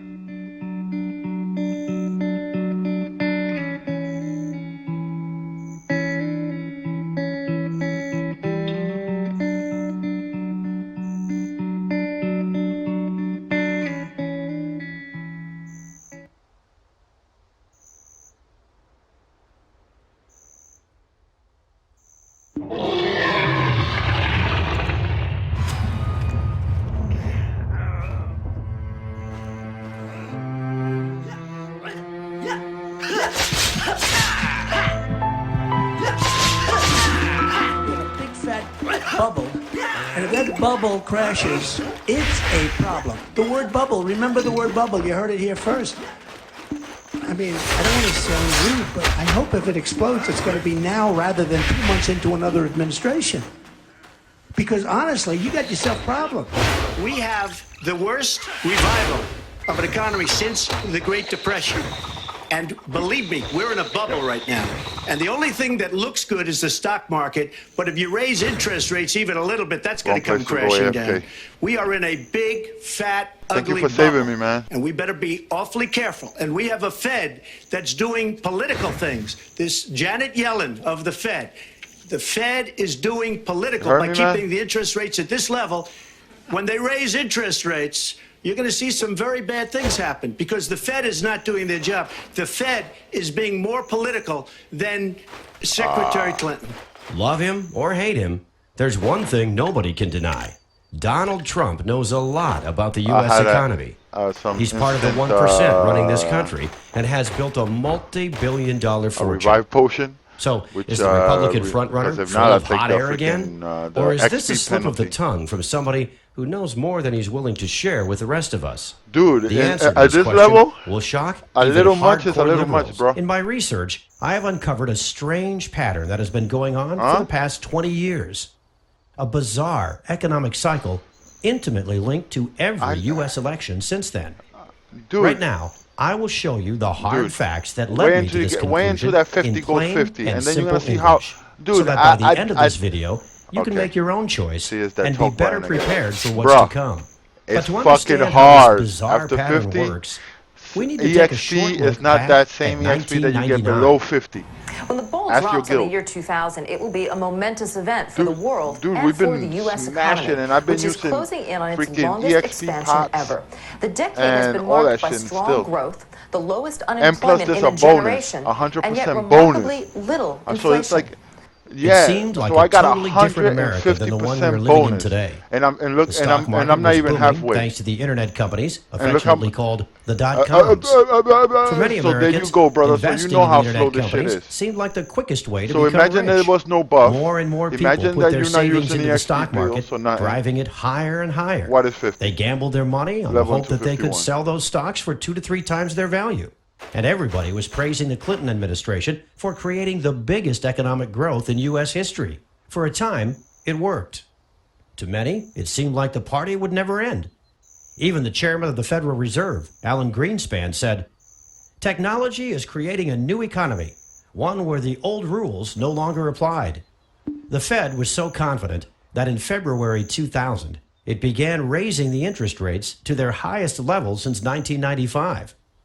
At the same time, bad economic data you just have to started hit. to come in. You are The 4999 previous holiday season that was 49999, supposed to right? bring big profits to internet-based companies was a major disappointment. And it was not just I online suggest you go to shopping. 499 Ordinary so Americans that bought when you less, hit that and quest, consumption was dropping. I don't know if While you're the gonna get nation that was enough preparing XP for to the just next level up election, right away, the but, house of cards built around the stock market I just had to hit started one thing to collapse. because I was like On the 12th of April 1% off. 2000, Not even the 1%. NASDAQ dropped by 386 points. It was the largest drop ever recorded. And by the end of the next week, Wall Street get had that lost XP. almost a quarter of its value. The long economic boom of the late 90s became a gigantic bust. Bush was entering office at a time when the NASDAQ had lost 60% of its value, erasing $7 trillion of American wealth. Clinton's economy grew on the back of the dot-com bubble, and now everybody was looking to Bush to get the economy going again. But before going any further, let's take a short step back and see what we can learn from this. An economic bubble grows around an asset that becomes very attractive to investors. In the 90s, this asset was the internet company stock. Greed attracts more and more people who gamble their money, hoping that prices will go up and they will sell for a profit later. When people are blinded by the bubble, they think that growth will never end. This delusion is fueled by the media, economic experts, and even the Fed. At this point, something very interesting happened. As the economy showed signs of slowing down, the Fed raised the interest rate. And curiously, some months before the next U.S. election, the bubble bursts, creating massive economic pain. We now have a theory that we can put to the test. A bubble emerges and grows on low interest rates. Investors and speculators are down in, as the experts say. Everything is fine and growth will continue. The Fed raises interest rates in a time where the economy begins to slow down. And that specific time is right before the next presidential election. The bubble bursts, and the next president has to deal with the aftermath. If this sounds crazy to you right now, let's put the theory to the test. I do believe in the American dream. I believe there is such a thing as the American dream. Owning a home is a part of that dream. Ah, man, I lost my It's right here in crystal. America. If you own your own home, you're realizing the American dream. The asset this time was houses. didn't The Federal save me, Reserve fucker. had cut interest rates from 6% Should've- in should- 2001 Dude, you should have threw to yourself in front of 1% them. in 2003. Rock bottom interest rates created a huge demand for mortgages as they were cheaper to pay off. Everybody wanted a house, and that pushed prices up. Dude, I come back, I'm just You like, could get rich just by dang. becoming a homeowner as the price kept going up. Soon, even people who could not afford to make a down payment or could not provide proof of a steady income and collateral were given loans to purchase new homes. If these people defaulted on their payments, the bankers didn't care. They would be left with a house, an asset that was rising in price. These no down payment, no collateral mortgage loans, called hold subprime mortgages, were given to millions of low-income families. And one of the barriers to home ownership is the inability to make a down payment. And if one of the goals is to increase home ownership, it makes sense to help people pay that down payment. Now, the Well, bankers had killer a well. brilliant idea. bundle up the normal mortgages with the subprime ones and sell them to other banks, pension funds, hedge funds, and sovereign funds. Mortgage payments generated huge profits, and demand was high for this new type of speculative contract, now called collateralized debt obligations, or CDOs. This created the housing bubble. Ben, there's been a lot of talk about a housing bubble, particularly, from the Fed, from all sorts of different places. Can you give us your view as to whether or not there is a housing bubble out there? Well, unquestionably, housing prices are up quite a bit. I think it's important to note that fundamentals are also very strong. We've got a growing economy, jobs, incomes. We've got very low mortgage rates. The experts appeared all over mainstream news, assuring everyone that housing was not a bubble. Wealth has risen dramatically. The United States economy has never been better shape. There is no tax increase coming in the next couple of years. Monetary policy is spectacular. The Federal Reserve now started to increase interest rates. By 2007, the interest rates had reached 5.25%, and many families with subprime mortgages could not afford to make the monthly payments, and their homes were foreclosed. As more and more houses went up for sale, the prices started dropping. Consumption plummeted. A new crisis had begun, and it would reach its peak in fall 2008, right before the elections. House prices tanked. Banks and other investment funds found that their bulletproof, high-profit CDOs became worthless. No one wanted to buy CDOs or houses anymore. It was a financial bloodbath. The banking giant, Lehman Brothers, had bet on mortgages and was left holding assets nobody wanted anymore. On the 15th of September, it filed for bankruptcy. During November 2008, Americans lost more than a quarter of their collective net worth. U.S. stocks were down by 45% from its 2007 high. Housing prices had dropped 20% from their 2006 peak. Total U.S. household wealth went down by $14 trillion. Through the banking giant Citicorp, Bank of America, J.P. Morgan, and Goldman Sachs, the big traders of CDOs, the crisis had spread to the world. And now, stocks and property values plummeted everywhere. The economy of the world entered a deep recession. All this happened as our nation was preparing to choose its 44th president. The housing bubble burst 2 months before the election. So how does our theory stand? No, I'm coming We had over a new because housing I have and to do a subprime little mortgage repair, bubble so created by I low just might interest throw rates. you there. Many Americans thought housing was a secure investment. The banks gambled huge sums of money on CDOs. The experts, again, said everything was fine. The economy started to weaken in late 2007 as the Fed was increasing the interest rates. The bubble violently burst just as Americans were preparing to vote for the 44th president of the United States. Everything that happened in 2000 happened again in 2008. The bubble burst in the year of the elections. Only this time, it was bigger, and the damage was global and massive. The theory is proven correct again. There's an election coming this November. Will there be another economic crisis? Let's go through our checklist again. In December 2015, the Fed started to increase interest rates.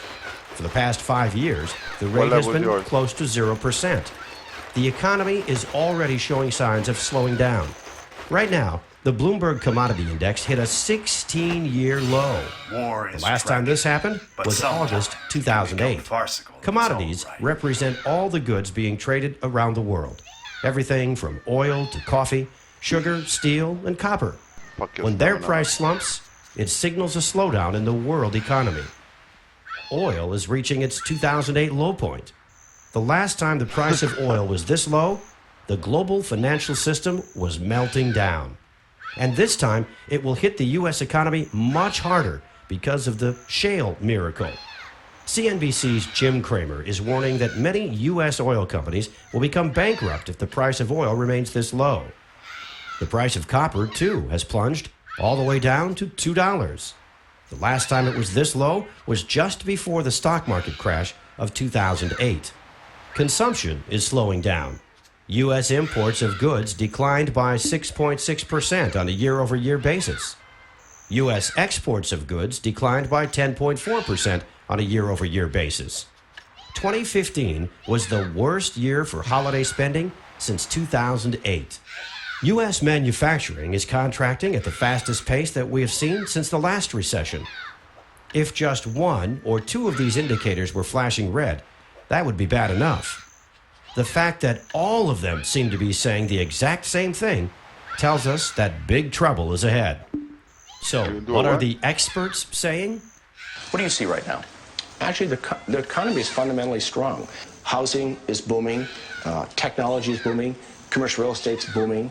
In all fairness to Obama, during his administration in the last few years, jobs have been created and the jobless rate is way down. If you just kept it simple, you'd say that the United States is growing almost at kind of a trend growth, whether it's 2.5 or just under 3% growth or maybe even a little above it. Well, no, but around trend growth. Following our checklist, we have an election year, the Fed raising interest rates, an economy slowing down, experts saying everything is fine. The only thing that's missing is the bubble that Trump warned will burst before the November elections. Does he know something we don't? The word bubble, remember the word bubble. You heard it here first. I mean, I don't want to sound rude, but I hope if it explodes, it's going to be now rather than 2 months into another administration. Well, to understand exactly what a bubble is, we need to look back at the .com and the mortgage CDO bubbles. In both cases, people thought that they had something that would never stop growing, something too big to fail. In both cases, stocks and housing attracted huge sums of money, driving their prices way beyond the actual value. This is just like gambling. Buyers get the asset, hoping they will sell it in the future for a profit. When the bubble bursts, those who are left with the asset suffer huge losses. Right now, I must ask you to give me your full attention. The following 5 minutes will be shocking and a little bit tricky to understand. And I hope you're sitting down for this. My prediction for 2016 is that we will see a banking collapse that will make the 2008 crisis look like a Sunday afternoon picnic. This coming crash will wipe out the entire U.S. financial sector and take with it savings, deposits, retirement funds, pensions. It'll be nothing short of a financial bloodbath. That thing is... How can this be possible? Well, remember how bubbles are created when something seems to grow indefinitely? The delusion is that something is only has too one big to speed, fail. and that is fucked up. But the bigger the bubble becomes, the faster it fails. Right now, people think big banks can't fail because of their size and importance in the world economy. It is as blatant as their name suggests. How did we get here? On September 18, 2008, Hank Paulson, the U.S. Secretary of the Treasury, told members of Congress that $5.5 trillion in wealth would disappear by 2 p.m. that day unless the government took immediate action. What took place next was undoubtedly the biggest blackmail in history. The threat: keep the big banks alive, or else the economy implodes and depositors lose their money.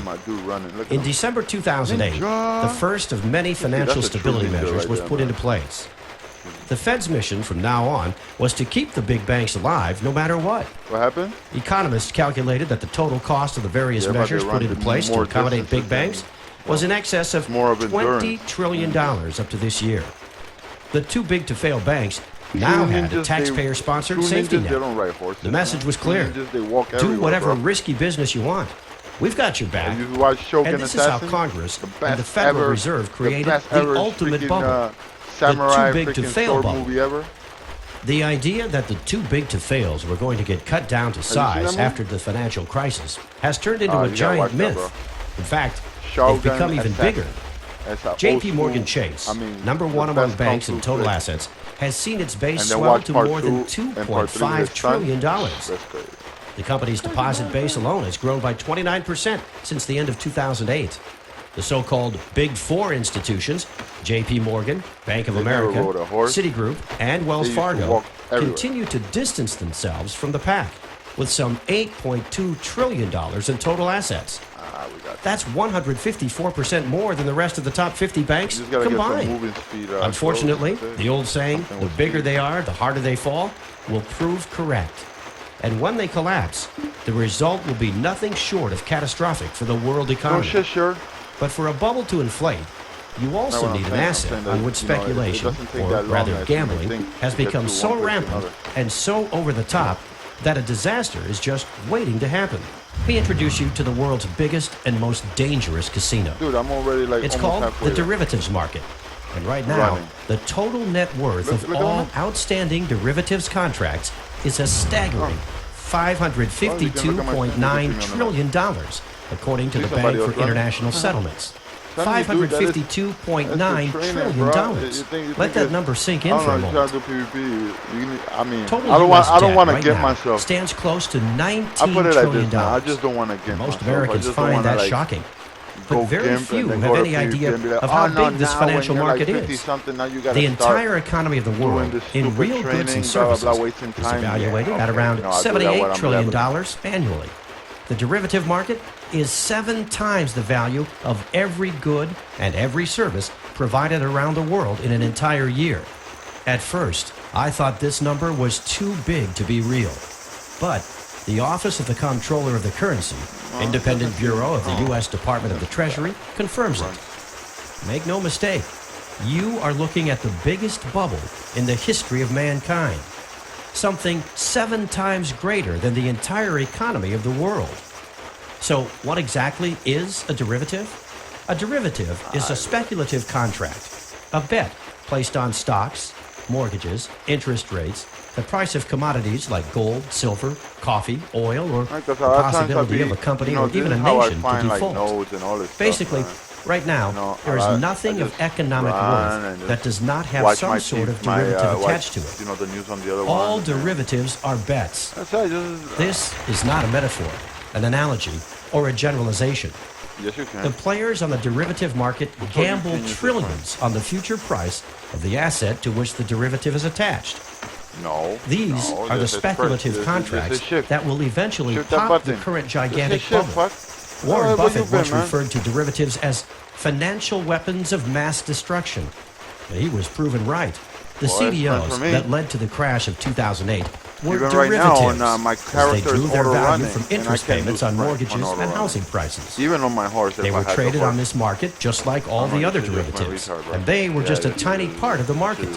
In 2008, there were about $500 billion worth of CDOs. That was only a very that's the tiny thing, you know, I fraction like of the to see, derivatives okay, I market. can do like a Yet couple it of was enough fights to here, almost collapse later, the and get economy of the nice world. quick Remember how I contribution, said that this is the world's largest casino?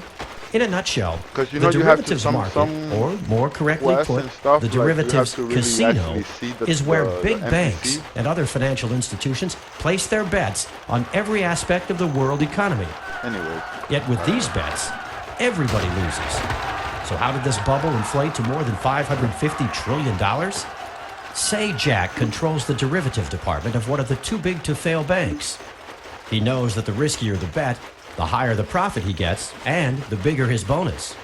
And he thinks, just like everyone else, that if he loses, the Federal Reserve will bail him out just like in 2008. What do you think Jack would do? How much do you think Jack would bet on derivatives? Well, the Office of the Comptroller of the Currency has the exact numbers. Citigroup, total assets more than $1.8 trillion. Total exposure to derivatives, more than $53 trillion. JP Morgan Chase, total assets about $2.4 trillion. Total exposure to derivatives, more than $51 trillion. Goldman Sachs, total assets, less than $1 trillion. Total exposure to derivatives, more than $51 trillion. Bank of America, total assets, a little bit more than $2.1 trillion. Total exposure to derivatives, more than $45 trillion. Morgan Stanley, total assets, less than $1 trillion. Total exposure to derivatives, more than $31 trillion. Overall, the biggest U.S. banks collectively have more than $247 trillion of exposure to derivatives contracts. This is an amount of money that is more than 13 times the size of the U.S. national debt. And it's a ticking time bomb that can set off I can see financial past 20. Armageddon at any moment. Yeah, This is whatever. gambling on the future of the world economy on an unprecedented scale. And just like every other bubble before it, the too-big-to-fail derivatives bubble will Oh, burst. dude, I can just. The bubble I'm gonna see to the end stuff all with bubbles loyalty thing that because you of its were sheer talking about. You size. see, bro, if that It's is- inflated to a size far greater than the dot-com bubble and the mortgage CDO bubble combined. This is the final piece of the puzzle. The Fed interest rate hike, the experts claiming everything is okay, the real economy slowing down, and the bubble that is inflated to an unsustainable size. If history repeats itself, 2016 will be the year big banks come crashing down, and the Fed and our government are totally powerless to stop them. Their safety net is made out of straws. It took extraordinary efforts to prop up the big banks in 2008. During Obama's presidency, the U.S. debt doubled, reaching almost $19 trillion. Yet the economy grew at a modest pace of 2% per year. Compare that to the doubling of the derivatives market, and you begin to realize the level of economic pain we are about to feel. This will make the Great Depression of the 30s and the Great Recession of 2008 feel like a picnic. So what would a crash look like? You need only to picture what happened in Greece to get an idea. The first thing that happened is that all the banks Look at that. closed. I ran from all the way The only over way there, people bro. could get their money out was with ATM You know withdrawals. And they were limited to 60 euros a day. Dude, That's about my $63. character didn't even, Ask like, yourself I didn't this. even make it to 20. If the banks close in the U.S., could you live with $63 per day? And I ran- Immediately, so I might have huge to run lines formed back. in front of ATMs. People waited in the scorching heat for what I'm hours gonna do to to get see a if I can tiny find it. fraction of their savings and deposits out. 17% Nah, man, of the Greek it's a thing. You know, population once you is get it currently done, it's unable done, to and you meet don't their have to go daily backward and needs just for food. concentrate on something else. you know? Approximately 30% are living below the poverty line. The official unemployment rate is 27%. 52% of under 25. What? In Athens, Greece's capital, one of these is 53-year-old Athenian Dude, Vasilis I don't Demopoulos. freaking, He used to man. earn up to I don't even 3,000 know. My euros horse per is month somewhere. until his What I do a employer lot of times folded is I in recall it, 2008. but that thing I just sold comes my back home in like no help 2007, and no nothing. though So the small profit I made I is just now what gone. I do is like, I okay, was on like the streets I for 6 see I months, might need my he said. horse or whatever, which I Now, haven't been using it since Demopoulos like lives one in a day. Red Cross But hostel selling Athens I'll street just paper, run to the city. Shadium. Dionysia McAllidu, retiree. Yeah, I have hey, no insurance, after I a have while no you don't pension. even pay attention to it I anymore, bro. have nothing. I'm telling you, man. Since the It's just crisis, like- suicides have increased by roughly 50%. Emmy Christoulis, daughter of suicide victim. If one Greek was to take up a Kalashnikov, I would be the second. I find no other solution than that of a dignified exit before I begin searching through the garbage for my food. I believe that one day, because the younger generation has no future, they will take up arms and hang the traitors of the nation. Keep in mind that Greece received bailouts in 2015, and yet this is the situation there. He will be able to bail out the world's largest economy. Get a max level on No. a 7-day freaking free trial. The crisis brought by the collapse of the too-big-to-fail banks will be global. You don't and think it will so? dwarf anything the world has ever seen. Personally, I expect that everything that happened in That Greece shit is will over. happen in the U.S., but on a much greater It's scale. been over since yesterday. And the impacts will be far worse. I have studied economics Yeah. for the past 35 years. I have seen it go through good Don't times, snitch, nigga. Don't and dry I have snitch, studied nigga. the bad ones. I went through the numbers. Yeah, but don't be and dry over snitching. again, I'm like, thinking, I this is know my not brand. right, I he thinking playing I on a made a 7-day. mistake Ah. somewhere. But many other economic experts say the same thing. Dude, I figured that The out. same I'm like, experts what? who warned us about Yeah, the crisis dude. coming in 2008. Yeah, are dudes all don't. sounding the Yeah, alarm dudes don't bells. cut off. Peter Schiff, All right. Gerald Salenti, I'ma Mark see. Faber, and many others are predicting a disaster I don't know, for I'll buy that shit. 2016. I'll buy that thing after. To be completely honest, I'm just fucking with it, you know. I'm just like, you know, like you doing something that you're not supposed to, like, you just like get it over. Because I know probably I get like the $29 one or something, and it brings some stuff. So I want to use all the free shit before like I can use my like the pay shit. We- Would you like to hear about what Athera has to offer?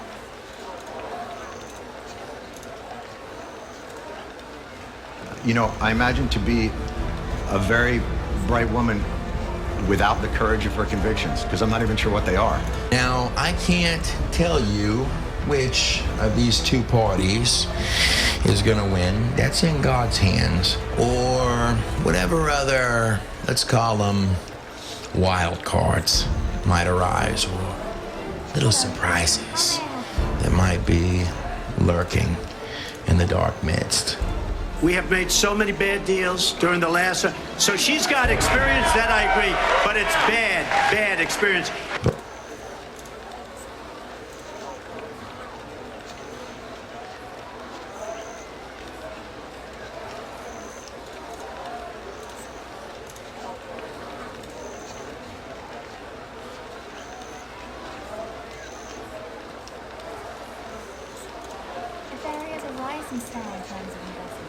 All happy ending, but boy, that buck didn't stop there. It was a dollar store. It was a dollar store. Jumped the border to Canada, another one, huh? Dana's corny joke. Yeah. Lisa? Well, since it is Veterans Day, I want to honor Scott Leash. He is a veteran who owns the Standing Company, which is based out of Michigan. All their products are USA made. And what he did, he saw Eric Trenholm, who's a 16-year-old individual from Leesburg, Florida, who was wheelchair-bound due to a spinal disease. And he stood for the first time during a hometown homecoming parade to honor the American flag. And so he saw this video that went viral and donated a wheelchair to him so that he could stand up on his own with this wheelchair. So God bless him. Happy Veterans Day to him. Happy Veterans. We have just a few seconds here, very quickly. We had heard that Corey Lewandowski has resigned his CNN, maybe for obvious reasons. And also the stock market up 3 days in a row, record highs, Right. 3 days in How a about row. Massive spike in the stock market. So, And also bowling. yeah. I'm going on Hannity tonight. Oh, you're going to Hannity. So you're thanking President Obama for the stock market. Oh, I'm so glad. This would be a Trump rally. They're calling it the Trump rally. Yeah. And I had records under Obama, and now Trump is adding to it. But let's just give credit where credit's due. That's it for us. Let's get out of here. Let's get back here on Sunday for a special live edition, post-election edition of The Five. Special report coming up right now. Give me a second.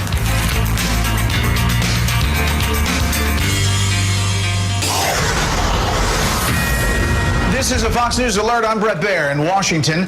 The Help Wanted sign is definitely out tonight at Trump Tower, where the newly elected Donald Trump, now president-elect, is trying to decide on the first and most important of his staffing decisions. He made a big one today, replacing New Jersey Governor Chris Christie with Vice President-elect Mike Pence as the transition team chief. This comes as protests grow against the soon-to-be 45th president from people unable or unwilling to accept his victory. Correspondent Doug McElway is outside Trump Tower in New York tonight. Good evening, Doug.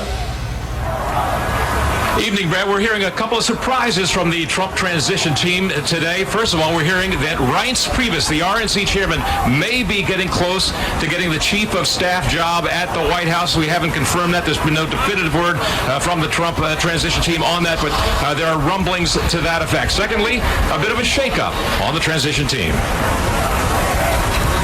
Vice President-elect Mike Pence will take on the role of chairman of the transition, replacing New Jersey Governor Chris Christie. Christie remains on board as vice chair. The move was painted as a chance to use Pence's Washington experience to build a team, but it may have also stemmed from last week's conviction of two of Governor Christie's subordinates in the Bridgegate scandal. As sporadic protests continued around the country, the Trump ticket took a good cop, bad cop approach, with Mike Pence seeking national unity through prayer. And in that way to heal the divisions in our country and move forward to a more prosperous future. And Donald Trump firing off a trademark tweet last night, quote, "Just had a very open and successful presidential election. Now professional protesters incited by the media are protesting. Very unfair." By morning, Trump had cooled, tweeting, "Love the fact that the small groups of protesters last night have passion for our great country." A Trump surrogate for Minority Outreach says calm won't happen overnight. They will ensure that our nation, that the division, that it's closed. Around Trump Tower this morning, security barriers were extended with streets blocked off and airspace overhead closed to all traffic under 3,000 feet. This is protocol and not the result of protests. Still, amidst all the street tension, the transition goes on with prospective cabinet officers and staffers popping in and out of Trump Tower, many deflecting questions about their role, including former New York City Mayor Rudy Giuliani. Donald's been my friend for 28 years. All of my work on behalf of him has been out of great loyalty and friendship to him.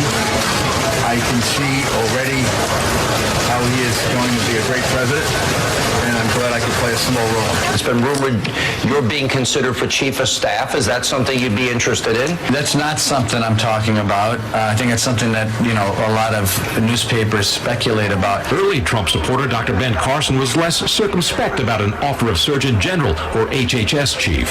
You can say it. It's okay. You can share it with me. Yes, there have been discussions. Senator Jeff Sessions, one of the first to jump on Trump's bandwagon, is said to be in the running for any position he wants.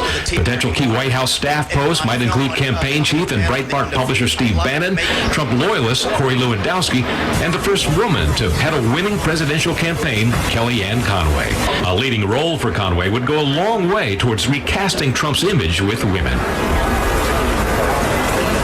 And also pushing back against the anti-woman narrative today is Barbara Ress, who in an interview with the Washington Post, she happened to be the Donald Trump's construction chief for the past 18 years. She said that Trump preferred women over men in his inner circle. He said that he totally believed that women work harder and are stronger.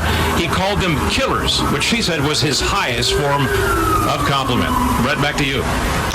Okay, Doug, thank you. The Washington Post reporting tonight that Senator Kelly Ayotte is being considered for defense secretary. So we will see and follow as we get these names. A lot of times they're floated out there, but we want to confirm them as they come from the Trump team, transition team. There is already some controversy swirling about who President-elect Trump will put on his national security team. Chief Intelligence Correspondent Catherine Herridge goes down the list. Good evening, Catherine. Well, thank you, Brett. After 50 of the nation's most senior Republican national security professionals said in August they could not support a Trump presidency, the president-elect's team pulled together a group of lesser-known but still highly qualified candidates. A widely circulated document reports that retired Army Lieutenant General Keith Kellogg is heading up the Defense Transition Team. A former director of the Defense Intelligence Agency, Ron Burgess, is handling intelligence, and former House Republican Mike Rogers is overseeing national security. Rogers, who chaired the House Intelligence Committee for 4 years, abruptly announced he would not seek re-election in April 2014 after allegations of a conflict between his senior staffer and Clinton's closest aides surfaced. At the time, Rogers said he was leaving to host a national radio talk show. The congressman, whose credentials include Army service, as well as 4 years with the FBI, was also openly criticized for his committee's report on the 2012 Benghazi terrorist attack. Are you saying that his report was not good and that people shouldn't take him seriously? Yes. Well, they can take him seriously if they want to, but 2 of his Intel committee members were on our Benghazi committee. They didn't sign his report. They signed ours. You don't issue a final definitive report without interviewing eyewitnesses. He didn't interview the eyewitnesses. There was no direct comment from Rogers tonight.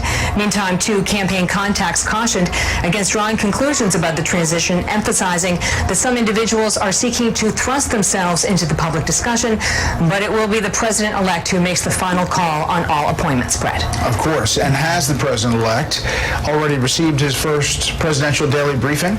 Well, the president's daily brief, also known as the PDB, is now available to Mr. Trump, but there's no expectation tonight that these briefings will begin until next week at the earliest. There is a significant distinction between the briefings for candidates and those received by the president. The briefings for candidate Trump and Clinton were like primers, bringing them up to speed on foreign policy. The PDB is like a highly classified newspaper for the president, containing only the most important global events and credible intelligence. Mr. Obama is the first president to routinely take the PDB electronically on his iPad. This is a dramatic break from past practice, which included one-on-one briefings. In the late summer, the president directed the intelligence community to give the winner full access to the PDB to ensure a smooth transition. The PDB has to be done in a secure facility, and there is a dedicated transition space here in Washington near the White House for these briefings. In New York City, the president-elect will use a secure federal facility such as the FBI field office, Brett. Okay, Catherine, thank you. You're welcome. Another record close for the Dow on this Friday. The industrial average gained 40. The S&P 500 was off 3. The NASDAQ finished ahead 28. For the week, the Dow surged 5 1/3 percentage points. The S&P 500 and the NASDAQ were up 3 3/4. So Tuesday night, early Wednesday morning, the markets, as you remember, went into a tailspin on speculation that Donald Trump might win the election. That's what we were told. But they quickly recovered. Very quickly. And not just recovered, as you just saw, they soared. Let's look tonight at how the Trump election may affect the financial sector. Fox Business Network senior Washington correspondent Peter Barnes has that story. Wall Street is bullish on Donald Trump. Stocks have soared to new records since his election, and the continued Republican control of Congress that assures at least some of his pro-business agenda can become law. We have a great economic plan. We will double our growth and have the strongest economy anywhere in the world. Even billionaire Warren Buffett, the so-called world's greatest investor and a Hillary Clinton backer, remained optimistic about the U.S. economy and stocks with Mr. Trump in the White House, even if grudgingly. Stock market will be in higher 10, 20, 30 years from now, and it would have been with Hillary, and it would have been, and will be with Trump. So all of these predictions that the market was going to tank under President Trump? They're silly. At the top of the president-elect's agenda, repealing President Obama's signature financial regulation law from 2010. Dodd-Frank has been a disaster. It created reams of new rules to police banks following the 2008 financial crisis. But Mr. Trump says it contributed to slow economic growth by making it harder for banks to lend to consumers trying to buy homes and cars, and to businesses trying to grow and create jobs. Mr. Trump's allies in Congress are ready to move. Legislation that I have had a chance to brief President-elect Trump on that months ago, and that is our legislation to effectively repeal and replace Dodd-Frank. But Trump critics say not so fast. If Trump and the Republican Party try to turn loose the big banks and financial institutions so they can once again gamble with our economy and bring it all crashing down, then we will fight them every step of the way. Now, banks may not want to pull out the champagne just yet. In October, Mr. Trump criticized President Bill Clinton's repeal of the Glass-Steagall Act that forced big banks to break up after the Great Depression by spinning off their investment banking operations. Mr. Trump said he supports a 21st century version of Glass-Steagall. Brett? Peter, thank you. Well, what do you think? How do you think the Trump election will affect your family's bottom line? Let me know on Twitter at Brett Baer. You can use the hashtag Special Report, or on Facebook at facebook.com/Brett Baer SR. One of Donald Trump's major issues during the campaign was the state of Veterans Affairs. On this day, we honor our veterans. A look now at where we are and where we may be going. Correspondent Kevin Corke explores that tonight from the White House. Together, we began this work.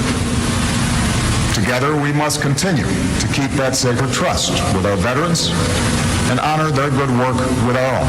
In his speech marking Veterans Day at Arlington National Cemetery, President Obama said today's VA is better than ever at taking care of our veterans. And to prove it, the White House says the VA's budget has grown by 85% since the president took office, a figure that includes mandatory and discretionary spending. However, a major reason for that growth is the growing need. The U.S., after all, has been engaged in fighting in wars in Afghanistan and Iraq. The actions we're taking are showing improved results. So the important thing for the next administration to do is to keep the transformation going. Reducing wait times for access to care, for example, is just one of many issues a Trump administration will need to tackle. Experts say the VA also needs to speed up decisions on benefits appeals and to continue to reduce the number of homeless veterans, which has been cut in half since 2009. Our veterans are incredible people.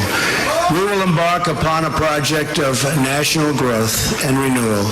I will harness the creative talents of our people, and we will call upon the best and brightest to leverage their tremendous talent for the benefit of all. President-elect Donald Trump made improving conditions for veterans one of the centerpieces of his campaign.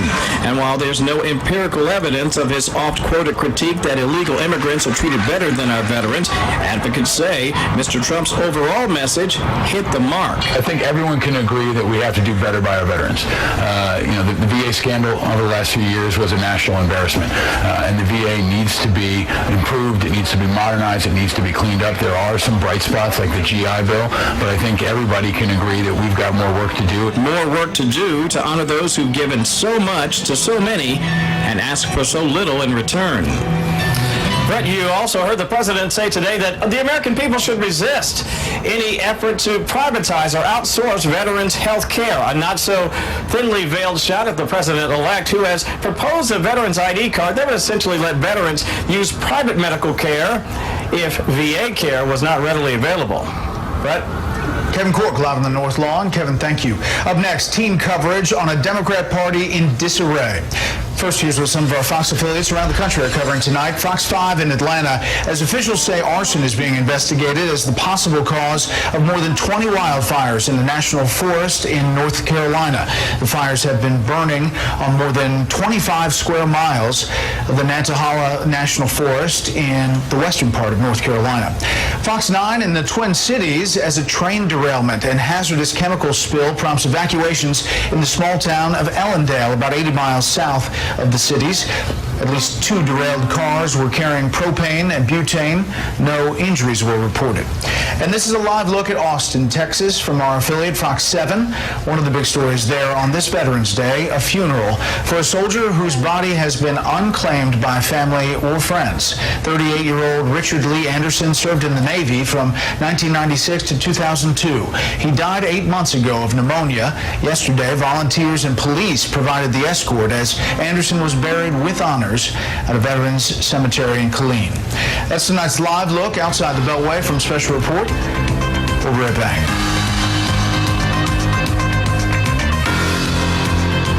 No matter how the markets change, at T. Rowe Price, our disciplined approach remains. Global markets may be uncertain, but you can feel confident in our investment experience around the world. Call us or your advisor. T. Rowe Price. Invest with confidence.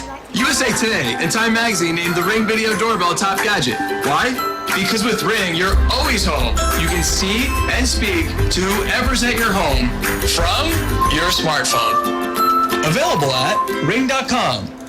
It's the little things in life that make me smile. Spending the day with my niece. I don't use Super Polygrip for hold because my dentures fit well. Before, those little pieces would get in between my dentures and my gum and it was uncomfortable. Even well-fitting dentures let in food particles. Just a few dabs of Super Polygrip Free is clinically proven to seal out more food particles so you're more comfortable and confident while you eat. So it's not about keeping my dentures in, it's about keeping the food particles out.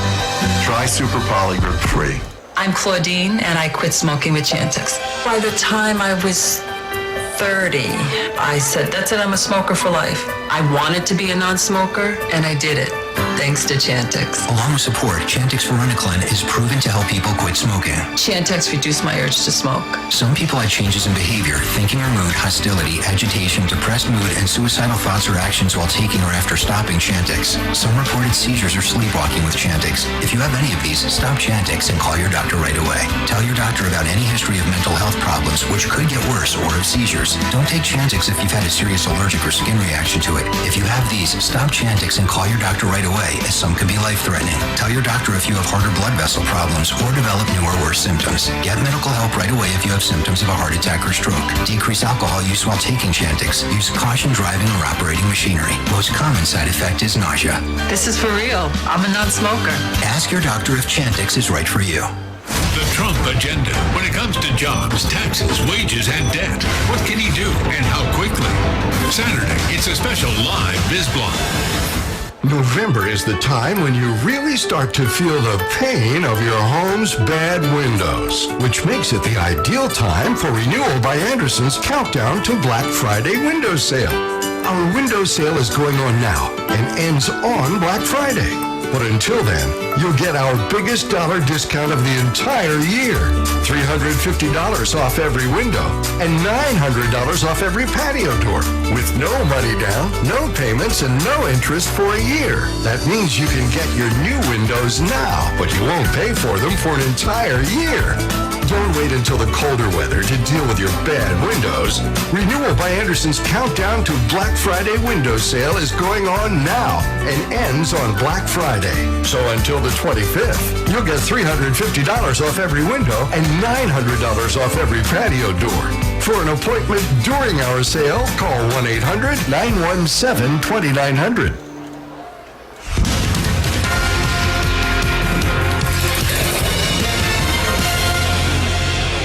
Outgoing Senate Minority Leader Harry Reid issued a statement today, a rather lengthy one, saying Donald Trump's election has, quote, emboldened the forces of hate and bigotry. Democratic Senator Joe Manchin from West Virginia just issued a statement calling the Reid statement an embarrassment and saying Reid does not speak for him. Democratic Party officials are spending this weekend trying to figure out where they go from here. The Donald Trump victory and the Republican retention of both the House and the Senate have left the Democrats in bad shape. Some say their worst since after the Civil War. We have Fox team coverage. Peter Doocy on the fight over who gets to lead the party through some of these turbulent times. But we start with Chief Washington correspondent James Rosen on how the Democrats got here and what happens now. Good evening, James. Brett, good evening. Both parties have gone through rough times before and struggled to come to grips with electoral defeat. For today's Democratic Party, however, the problem appears to have been aggravated by the dominance over it for so long of Bill and Hillary Clinton. We'll have some wonderful news for the American people tonight. Perhaps some surprises to some of you.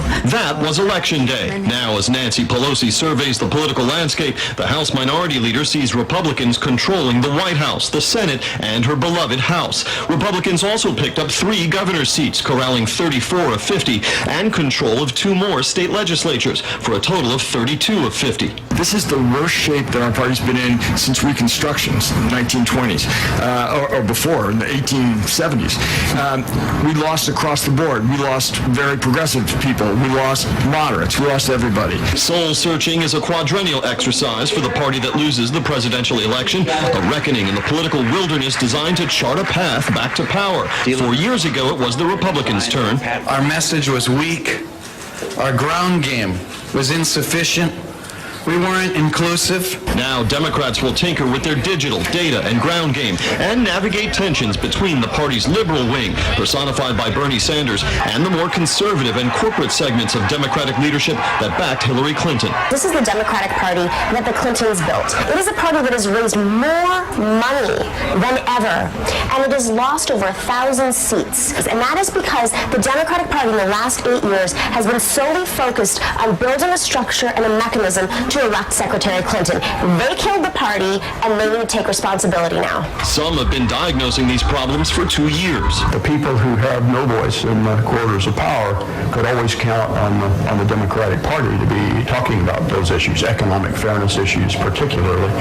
And it's kind of up for grabs these days. I think the Democratic Party needs to get back on that message. Finally, Democrats must address the generation gap that produced no young, charismatic figures to challenge Mrs. Clinton the way Barack Obama successfully did 8 years ago. This problem is only exacerbated by Democrats' dwindling influence in governors' mansions and state houses. Not only are we not having a seat at the table with things like, redistricting because we're losing, at the state level, but we're also not necessarily prepared to have younger candidates in the system to move up through the ranks. And that generation gap is also evident in the party's leadership. Nancy Pelosi, set to turn 77 in a few months, is expected to run for re-election as minority leader. In a letter to her caucus today, she called this a very sad and trying week for all of us. Brett. James, thank you. Much of the fight right now in the Democratic Party is at the top of the food chain, specifically the question of who will take over as chair. Correspondent Peter Doocy has that part of the story tonight. With Hillary Clinton out of the picture, the Democratic Party needs a new leader. And over at the Democratic National Committee, rank-and-file staffers reportedly screamed at interim chair Donna Brazile behind closed doors, blaming her for Tuesday's loss to Trump. One employee's outburst is quoted in the Huffington Post as going like this, quote, "You and your friends will die of old age, and I'm going to die from climate change. You and your friends let this happen, which is going to cut 40 years off my life expectancy." So, what does the party need to get back in the game? I think the DNC needs to take a little break from making decisions. I believe that we should take some time off and really do a full autopsy of what happened here. The last full-time DNC chair, Debbie Wasserman Schultz, resigned after WikiLeaks revealed she favored Clinton during the primaries instead of remaining impartial. And today, one of the former Democratic presidential candidates who called Wasserman Schultz out for not scheduling enough debates said he may want her old job. That's former Maryland Governor Martin O'Malley, who said this in August 2015. This is totally unprecedented in our party's history. This sort of rigged process has never been attempted before. Others getting buzz, Howard Dean and Congressman Keith Ellison. Dean has been DNC chair before, but tweets that, quote, "The Dems need organization and focus on the young, need a 50-state strategy and tech rehab. I am in for chairman again." Ellison is a favorite of Bernie Sanders, who won 13 million primary votes. Sanders says, quote, "The next DNC chair must understand the dire need to listen to working families. Keith Ellison is that person." And the Washington Post reports Ellison will decide how to proceed on Monday. Millions of people would be willing to donate to the Democratic Party and replace the big corporate campaign donors if only we had leadership at the top that was principled and willing to say to voters, we will challenge corporate power. Believe in us, give us $3, $5 now. But that won't happen as long as they see a Democratic Party that's run by the establishment. And remember, there were also a lot of questions this summer about why the party leaders who became superdelegates had just about the same influence over the nominating process as voters did. So there isn't just pressure to change personnel, but also the way the party picks nominees. Brett? Peter, thank you. Let's get some analysis of what's going on in the Democratic Party. Jim Kessler is the Senior Vice President for Policy and co-founder of Third Way, a self-described centrist think tank that offers fresh thinking, modern solutions to the most challenging problems of the country, is what it says here. Jim, thanks for being here. Your assessment of where the Democratic Party is today. I think the Democratic Party is at its worst point since Ulysses S. Grant, since Reconstruction. We have the fewest seats if you add them all together, state, local, federal, so it's a very bad situation. I would also say this, it didn't matter who you were Tuesday night, what type of Democrat. If you were a populist, like Russ Feingold in Wisconsin, if you were a centrist, like Murphy of Florida, you lost. So all wings of the party have some soul searching to do. Everyone paid a price Tuesday night. There's no way around it. So what, I mean, we just saw two pieces about this, but what is your assessment of why it's happened? Is this about President Obama? Is this about messaging? Is this about the policies? Is this about the party going too far left? Right. Look, President Obama is still a pretty popular president, if you believe the polls, and of course the polls haven't been the most accurate. Look, here's what I think is the big problem going on. There's an economic crisis in this country, which is this. There are these huge forces, technology and globalization, and I think neither party have addressed that for the middle class.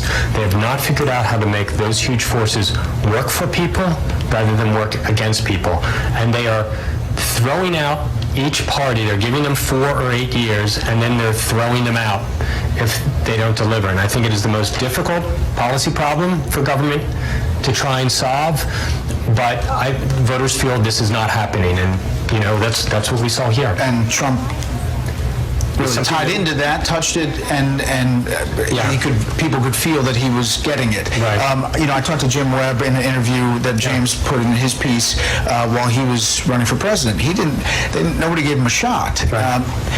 Is there any evidence that the party is going to change that way? If anything, you see the Elizabeth Warrens and the Bernie Sanders and those people getting the attention inside the Democratic Party. I have my doubts about whether left-wing populism can defeat right-wing populism. One of the reasons is that left-wing populism basically says the solution is much, much larger government. I know people don't love business, but they dislike government a lot more. There's just so much distrust of whether government can really be a force for solving problems. As a Democrat, I believe that government is a force for solving problems, but the types of level of huge expansion of government that a lot of the populists are talking about, I think it would scare people. Here's Debbie Dingell, Congresswoman from Michigan. She says she sent up the alarm bells numerous times, talked to President Obama on a visit, said, Mr. President, with all due respect, many of these workers in Michigan don't translate what you've done for them. They don't feel better off. Their real wages have not risen in decades. In fact, for many, it has dropped. They have less purchasing power. Their health insurance costs more. They don't trust the pensions to be there. And because we are in a cyclical industry, they are frightened that something bad could happen at any time. Add to that trade deals that they view as shipping jobs overseas and threatening the ones they have. Top it off with fear about national security and potential threats at workplaces or movie theaters, and you have workers who are scared, worried, and concerned in their hearts and souls. She says she set up this flare so many times, and it came back, and she said Trump could win, she says in this op-ed. And they said, oh, you're crazy. Right.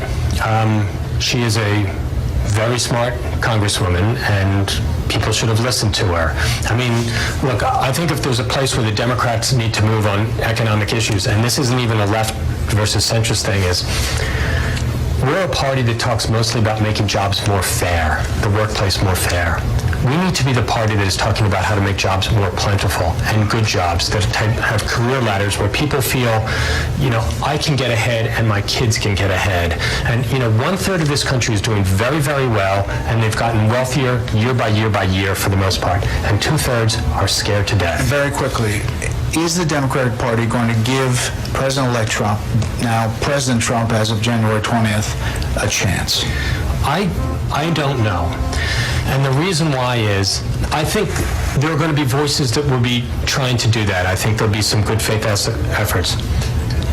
Donald Trump has said a lot of things that really, really sting and that have hurt people to the core. I have 4 Muslims in my office, they are scared for their life. Those things are hard to take back. I think it's more up to Donald Trump than it is up to Democrats. For what you've seen so far, I don't know. I think the jury's out, Brett. Okay. Thank you very much for coming in, Jim. Thank you. President Obama is spending some of his final weeks in office going after a terror group in Syria that has largely escaped notice until now. Correspondent Leland Vittert reports on the new effort against the terrorist who used to be called al-Nusra. Good evening, Leland. Good evening, Brett. The Obama administration is launching a 2-pronged assault on a terrorist group once known as the al-Nusra Front. The al-Qaeda-affiliated terrorist group has been one of Syrian President Bashar Assad's fiercest enemies, but the U.S. has growing concern that al-Nusra will use Syria as a safe haven to launch attacks on the West, and that has forced President Obama to act.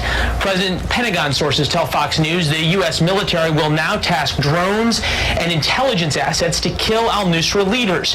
White House Homeland Security and Counterterrorism Advisor Lisa Monaco said in a statement, quote, "We have prioritized our fight against al-Qaeda in Syria, including through targeting their leaders and operatives, some of whom are legacy al-Qaeda members that have migrated to Syria."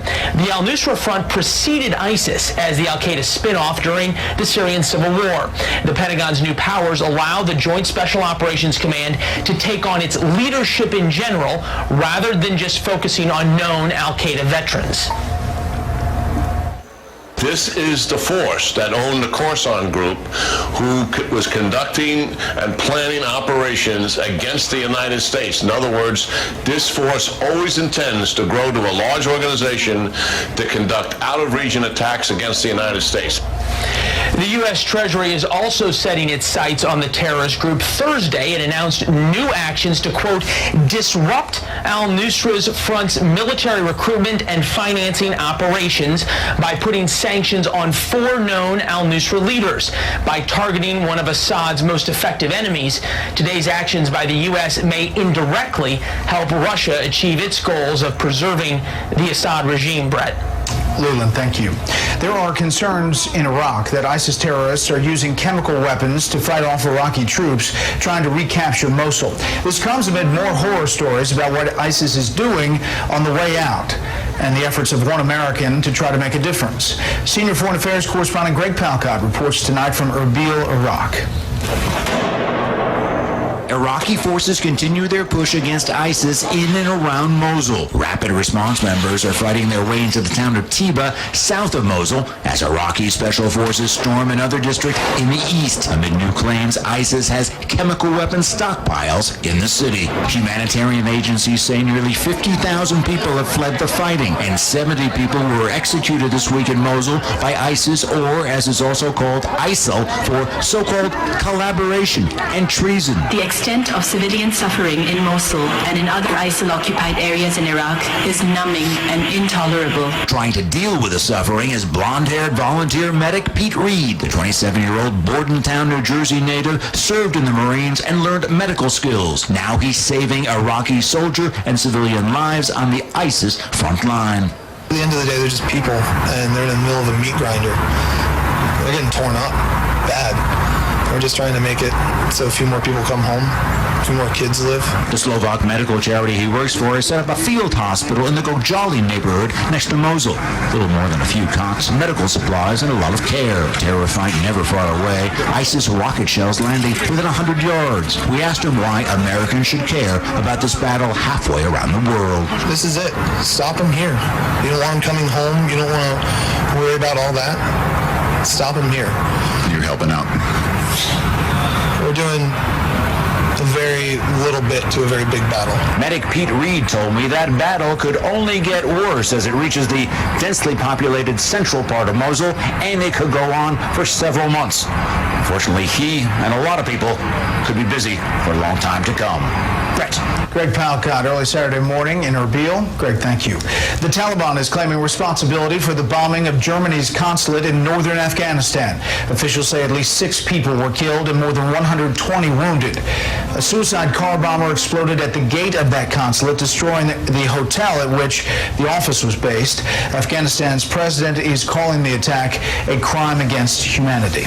A shakeup in the Trump transition team, and plenty of name floating about who may be in the new government. We'll get some thoughts from the panel when we come back.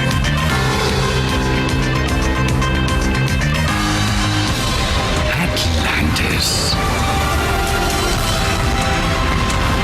Visit AtlantisBahamas.com for amazing savings on winter travel. Atlantis. Cold-Ease introduces new great-tasting gummies that shorten your cold, plus provide multi-symptom relief. They're for the whole family. I'm Ted Carcass, CEO of Cold-Ease. I guarantee Cold-Ease will shorten your cold or your money back. No questions asked. At Old Dominion, we see freight as a combination of products and customers. Every on-time arrival is backed by thousands of OD employees who make sure the millions of products we ship arrive without damages.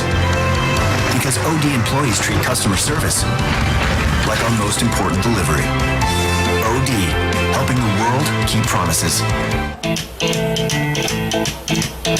One day, a rider made a decision. The decision to ride on, save money. He decided to save money by switching his motorcycle insurance to Geico. There's no shame in saving money. Ride on, ride proud. Geico Motorcycle. Great rates for great rides. Your brain is an amazing thing. But as you get older, it naturally begins to change, causing a lack of sharpness or even trouble with recall. Thankfully, the breakthrough in Prevagen helps your brain and actually improves memory. The secret is an ingredient originally discovered in jellyfish. In clinical trials, Prevagen has been shown to improve short-term memory. Prevagen, the name to remember.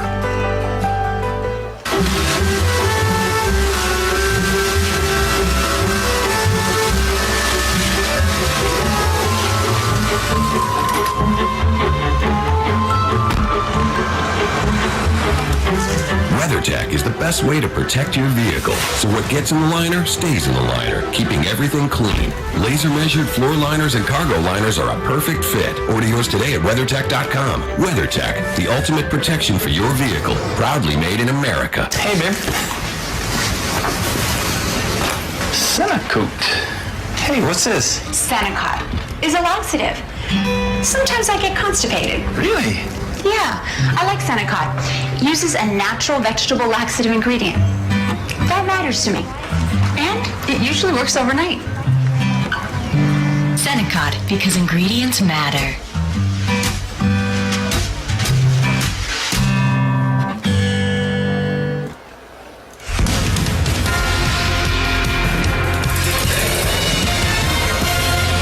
States that Bernie won went to Trump.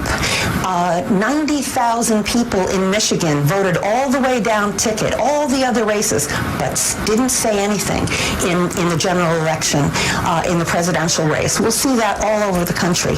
People are hungry for a new direction. I think that's why Trump has won this election. They want change. This is the worst shape that our party's been in since Reconstruction, 1920s, or before, in the 1870s. We lost across the board. We lost very progressive people. We lost moderates. We lost everybody. Well, the map does look a bit red today as we get ready for a Trump administration. As we mentioned before, Senate Minority Leader Harry Reid, outgoing, issuing the statement today, if this is going to be a time of healing, we must first put the responsibility for healing where it belongs, at the feet of Donald Trump, a sexual predator who lost the popular vote and fueled his campaign with bigotry and hate. Winning the Electoral College does not absolve Trump of the grave sins he committed against millions of Americans. Well, Senator Joe Manchin just responded with a statement, Democrat from West Virginia. Senator Harry Reid's statement today attacking President-elect Trump is wrong. It's an absolute embarrassment to the Senate as an institution, our Democratic Party, and the nation. I want to be very clear, he does not speak for me. Senator Reid's words needlessly feed the very divisiveness that is tearing this country apart. Now more than ever, it is time for us to all come together as Americans. Unfortunately, there are some who forget that at times like these, it is wrong to put party and politics above our country. Senator Joe Manchin from West Virginia. Let's bring in our panel. Syndicated columnist George Will, Leslie Marshall, syndicated talk radio host, and Charles Hurt, political columnist for the Washington Times. You heard the historical references for the Democratic Party where it stands now. George, your thoughts? Hysteria is overwhelming Democrats, like that staffer who said climate change is going to kill her in the next 10 years or so. Look, Hillary Clinton is a historically untalented politician, and she won the popular vote. Republicans have lost the popular vote in 6 of the last 7 elections, so they're not an irresistible juggernaut. Our political parties are amazingly supple market mechanisms, and they adjust very fast. 1964, the Goldwater debacle, the Republicans lose 44 states. The Goldwater candidacy gets less than 40% of the votes, and everyone said they're going to disappear. They won 5 of the next 6 presidential elections. So it's a little premature to write the obituaries for the world's oldest political party, which the Democratic Party is. Although there was some parts that just did not hear what was happening, obviously, Leslie. I talked to Senator Jim Webb as he was getting ready to run for president, and this is part of that interview. Who would be the representative party for the working people in the country? And that has been the traditional role of the Democratic Party. The people who have no voice in the corridors of power could always count on the Democratic Party to be talking about those issues, economic fairness issues particularly. You said Democrats could do a better job with white working people, but you concede in recent years that particular group has gone to the GOP. I totally agree.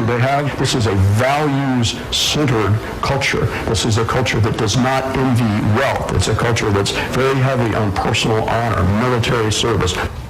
It's like they just didn't listen to him at all. You know, what's interesting is Hillary didn't listen to her husband. If you remember, Bill Clinton warned about disenfranchised white voters years ago, and we all know it's the economy, stupid, Economy 101. And one of the things that my candidate, and I'm still in the anger denial phase, I'm moving forward though, one of the things she didn't do was address the economic woes of the nation, which is the working class, the middle class, not visiting Wisconsin as an example, and not putting forth, I mean, Democrats are the party of unions, and look at those workers and look at the demographics of those workers among the working class. She wasn't speaking to them. She wasn't giving the plan. How are we going to bring jobs back? Donald Trump spoke about jobs. We saw in the polls, although we don't want to look to those much, that he was much stronger with regard to the economy because of not only his business background, but what he was saying to the people as he was campaigning all along. And that's what people are most concerned about, is the economy, is jobs, is their bottom line. And that wasn't addressed. How does he take that and turn it to governing? Well, it'll be interesting to see, and you know it's going to be an uphill battle because, of course, obviously his campaign was very much a populist one. He's going to have to work with Republicans, conservatives in Congress, and which I don't think is a bad way to go. But and I think good results can come of that.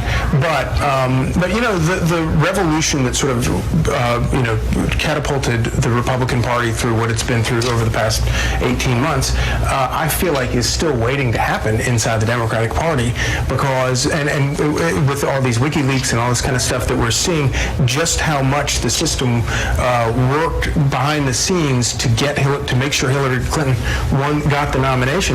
I think that there's going to be there's going to be hell to pay for that going forward.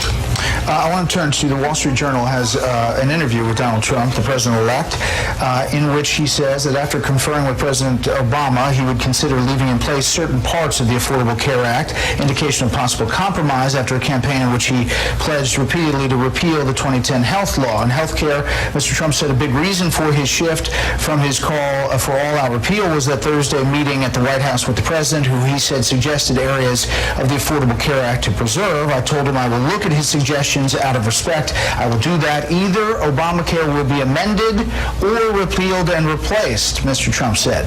Now, here's what Paul Ryan said last night on this show. Obamacare's failing, so it has to get replaced quickly. That's clearly high on our list. You all had passed a bill to repeal and replace. It got vetoed by President Obama. But it was the replace part that we never had a sense that Republicans were singing from the same sheet of music on what it looked like. We did that. So that was what our Better Way agenda was about. So 247 House Republicans all agreed and signed up for a full replacement plan. Donald and I spoke about this today. We're on the same page on these things. And it resembles exactly the kinds of reforms that he was talking about. George, if you look on the website, the Better Way plan does say our plan gives you more control, more choices, and our plan makes sure that you never have to worry about being turned away or having your coverage taken away, regardless of age, income, medical conditions, or circumstances. It goes on, but the point being here is it's in every replace option that the Republicans currently have. So this isn't necessarily a shift for Donald Trump, is it? No. Donald Trump is acknowledging, it seems to me, a change in the national ethic. To some extent, Barack Obama propelled this. To some extent, he just took advantage of it. But the American people have decided that everyone ought to have health insurance. And whatever comes next is going to, it can do it without a mandate, it can do it with premium support, but everyone's going to have it. 125 years ago, medicine was too small a part of our economy to appear in national income statistics.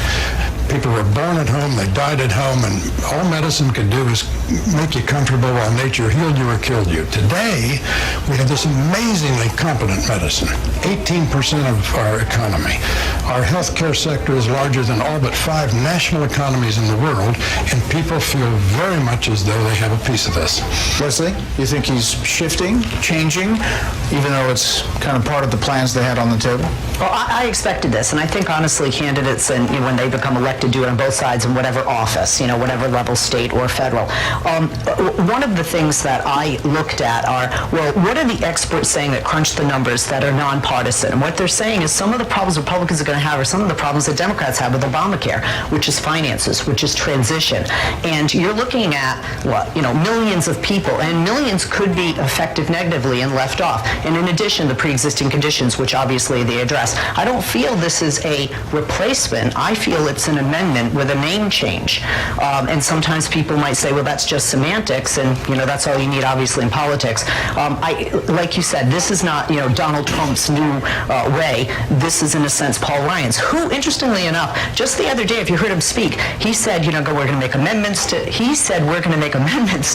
and then he said, we're going to repeal, we're going to replace. Yeah. So once again, this is an amended Obamacare plan, in my opinion. Charlie? Nobody more than you, George, have talked about over the years the waning power of Congress. And what I hope to see out of this is a contentious relationship between the Republicans in Congress and the Republican in the White House, and let them fight it out, and let the Republicans on Capitol Hill be the conservative bulwark to try to make some sense out of that. And if Donald Trump is going to negotiate with somebody, I'd like him to be negotiating with the Republicans. I think it might work out better. He did, though, say in this article that he was not going to move forward, or didn't think he was going to move forward with a special prosecutor. Said he's thinking about many other things.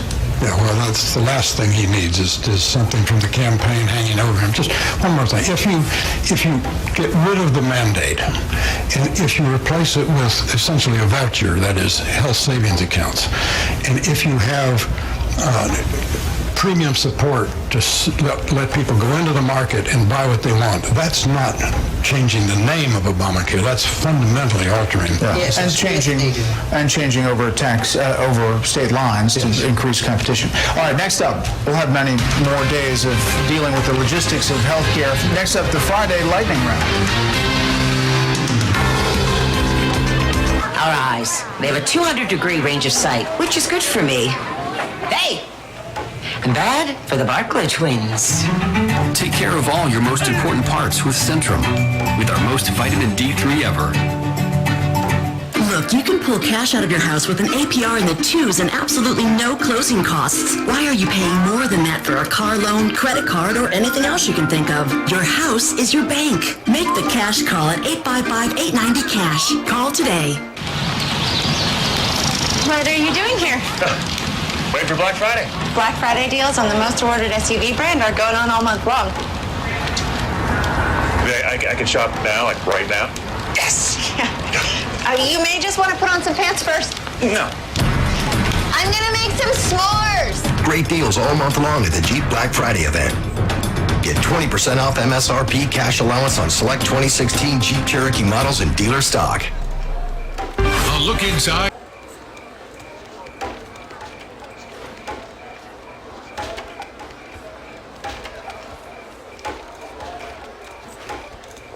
Avaria is a rising star in terms of investment.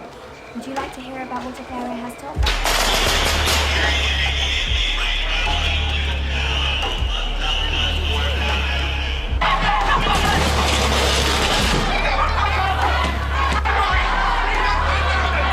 Yeah, this is not what this protest is about. So stop.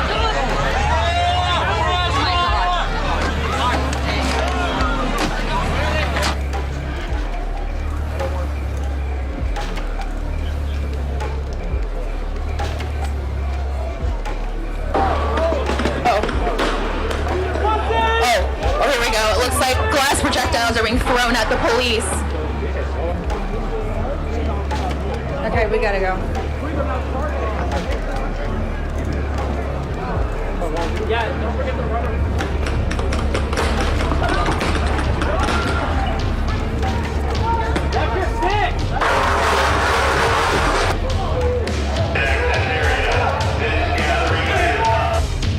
Protesters, this is an unlawful assembly. You must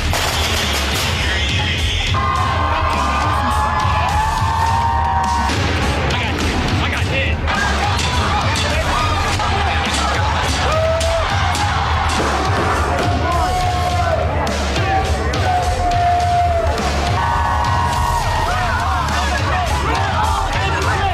We are, that's not what America is, and we refuse to stand for.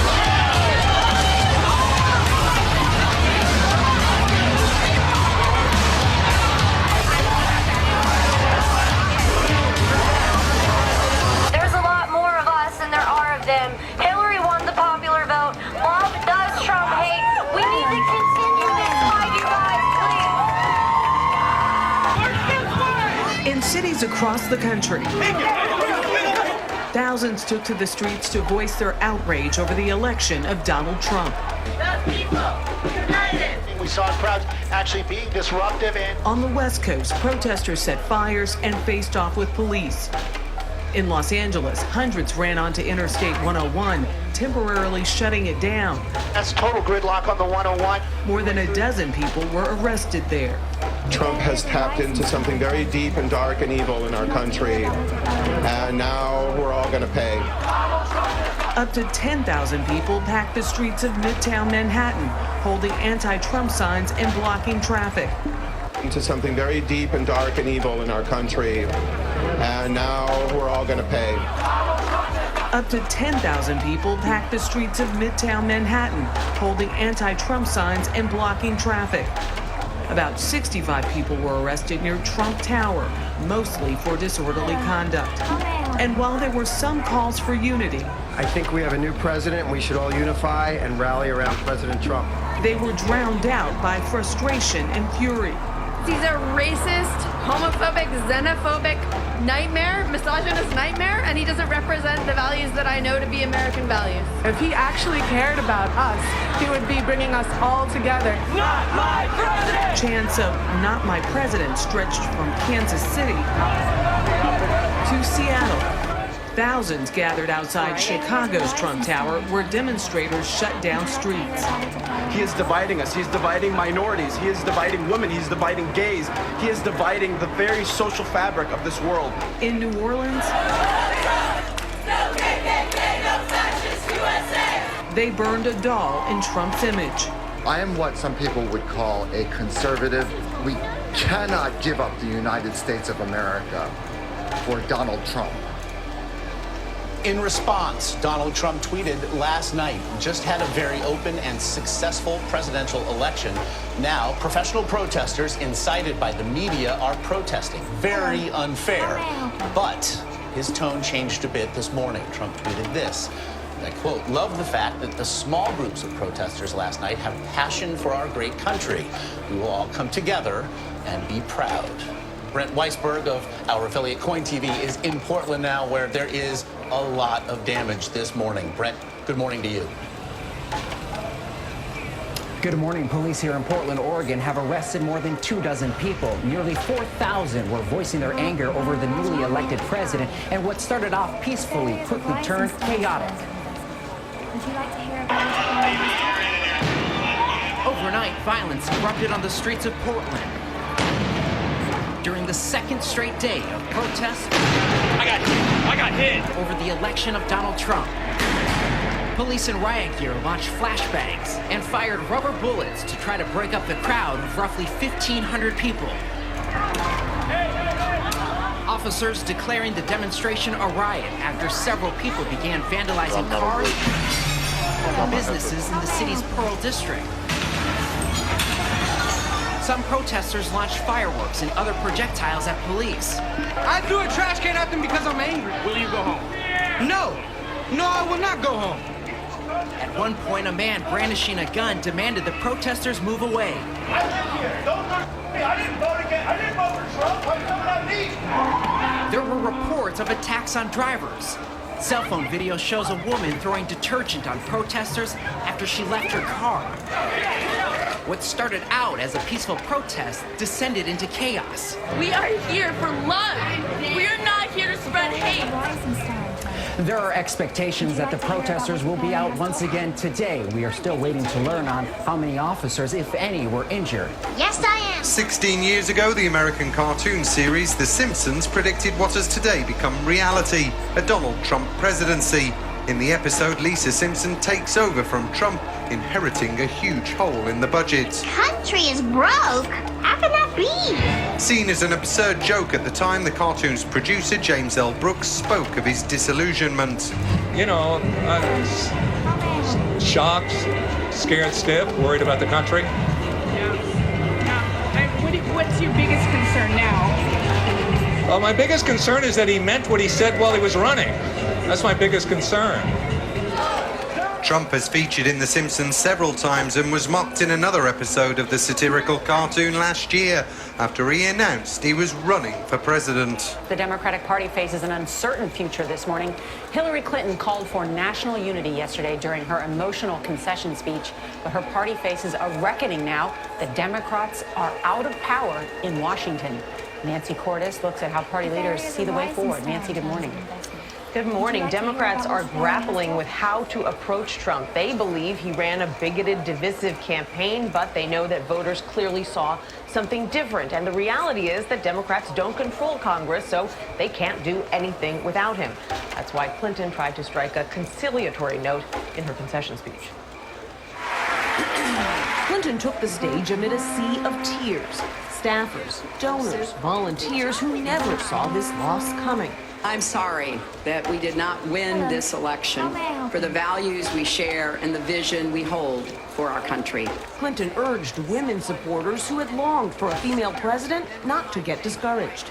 To all the little girls who are watching this, never doubt that you are valuable and powerful and deserving of every chance and opportunity in the world. She said she wants Trump to succeed, but pointedly warned him of the constitutional constraints he will inherit.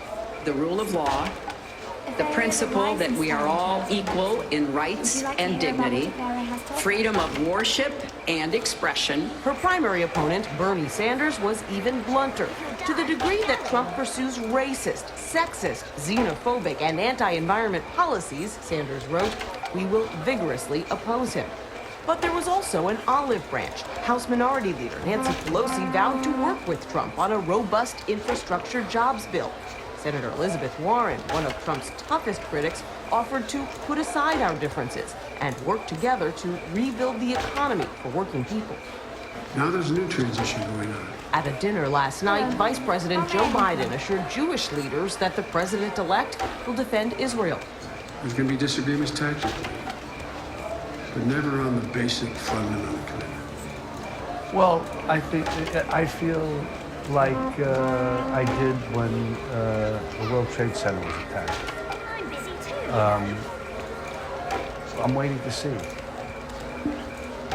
You know, I'm stunned, but we're gonna see. I'm gonna give him the benefit of the doubt. We'll see what happens. If this was about world order, you know, doing things that world order, doing things that trying to work our way through a lot of problems internationally and domestic. Your brother. And you need a grown people are freaking idiots. And we're going to see, though. That's all I say. Again, is we'll see. We're there. We're all waiting. We're watching. Israel's right wing very much celebrated a Trump victory, and almost immediately after the election results came in, called on President-elect Donald Trump to move the American embassy to Israel, from where it is now in Tel Aviv, to Jerusalem. That would effectively be the United States recognizing Jerusalem as Israel's capital. That would buck the United Nations and decades of U.S. policy when it comes to Jerusalem. But that was a campaign promise of Donald Trump, and it's now those right-wing leaders, including the Jerusalem mayor and Israel's right-wing justice minister, who called on Donald Trump to make good on that promise. Meanwhile, the education minister congratulated Trump and also said the era of a Palestinian state is over. Meanwhile, it was Prime Minister Benjamin Netanyahu who gave a much more measured, much more down the middle. There is a rising star in terms of investment. Would you like to hear about what the area has to offer? Congratulations on being elected President of the United States. You are a great friend of Israel. Over the years, you've expressed your support consistently, and I deeply appreciate it. I look forward to working with you to advance security, prosperity, and peace. Israel is grateful for the broad support it enjoys among the American people, and I'm confident the two of us, working closely together, How may I help you? will bring the great alliance between our two countries even greater heights. The Dow Jones Industrial Average has closed at a record high. Donald Trump's victory in the US presidential election had been expected to rattle investors. However, after a volatile opening, the Dow began climbing on Wednesday in response to Trump's conciliatory tone. It was fueled by big gains in components like construction, banking and pharmaceuticals. The index rose 218 points, or 1.18%, by the close of trade. It ended Thursday's session at 18,807. Chaos in the Chilean Congress was followed by the forcible ejection of a number of public sector workers. They went to the lower house to protest against changes to public sector salaries which were being voted on in the chamber. The leader of the National Association of Fiscal Employees has urged workers to strike until the next move has been determined. After Donald Trump's surprising victory, many Muslim Americans are aware of the threat of increased Islamophobia. One incident in New York is very telling. Fariha Nissam, a Muslim student, rode on the Q43 bus Thursday morning. A white couple had boarded the bus near the Springfield border and began to try to take her headscarf from her. The pair walked in her direction, and the woman gestured toward her hijab. Nizam told CBS News, "She started telling me to take it off and that I'm not allowed to wear it anymore. She came towards me and tried to pull it off." Other Muslim women have reported hostile encounters and harassment this week. A civil rights group in the US says it's monitoring reports of several incidents targeting Muslims since Donald Trump's victory on Tuesday. Activists are urging the president-elect to denounce the attacks. The Council on American Islamic Relations is also reporting breakouts of racist graffiti and the bullying of immigrant children. Trump's team has so far made no comment. During the campaign, the property billionaire called for a ban on Muslims entering the country for security reasons. He's made calls for unity since the victory. Reports of attacks come as demonstrators across the country protest against Trump's victory. Look at this. They've blasted his campaign rhetoric about immigrants, Muslims, and women. Hello. How may I help you? Look at this. In one school, children shouted, "Build the wall," in front of their Hispanic classmates. They are referring reportedly to Trump's plan to close the US border with Mexico.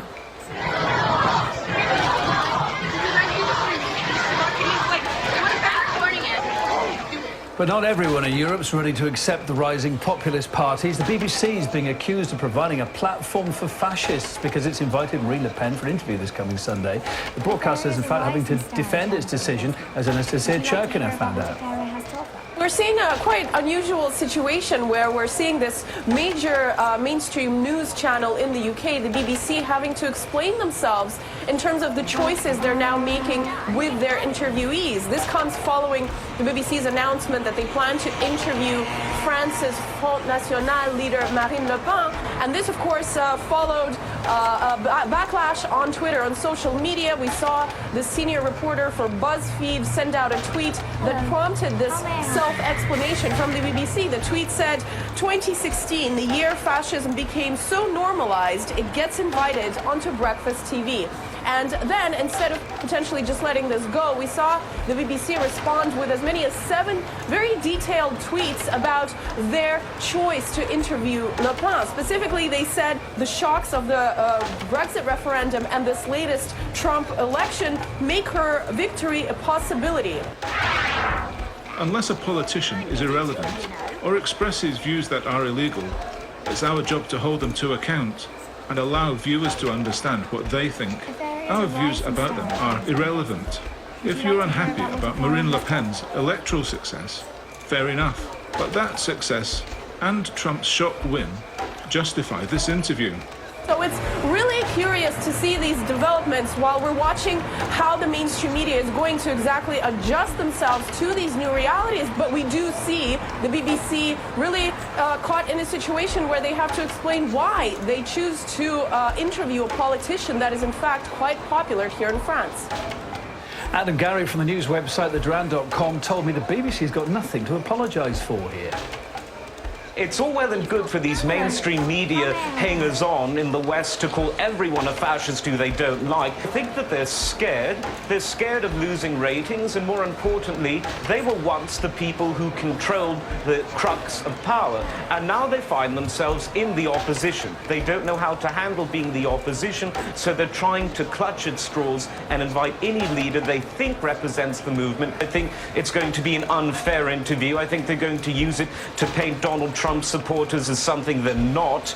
But I think that it's totally fair that they can interview who they want. She's not a criminal. She's not a fascist. She is what she is.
Would you like to hear about what the fire has taught?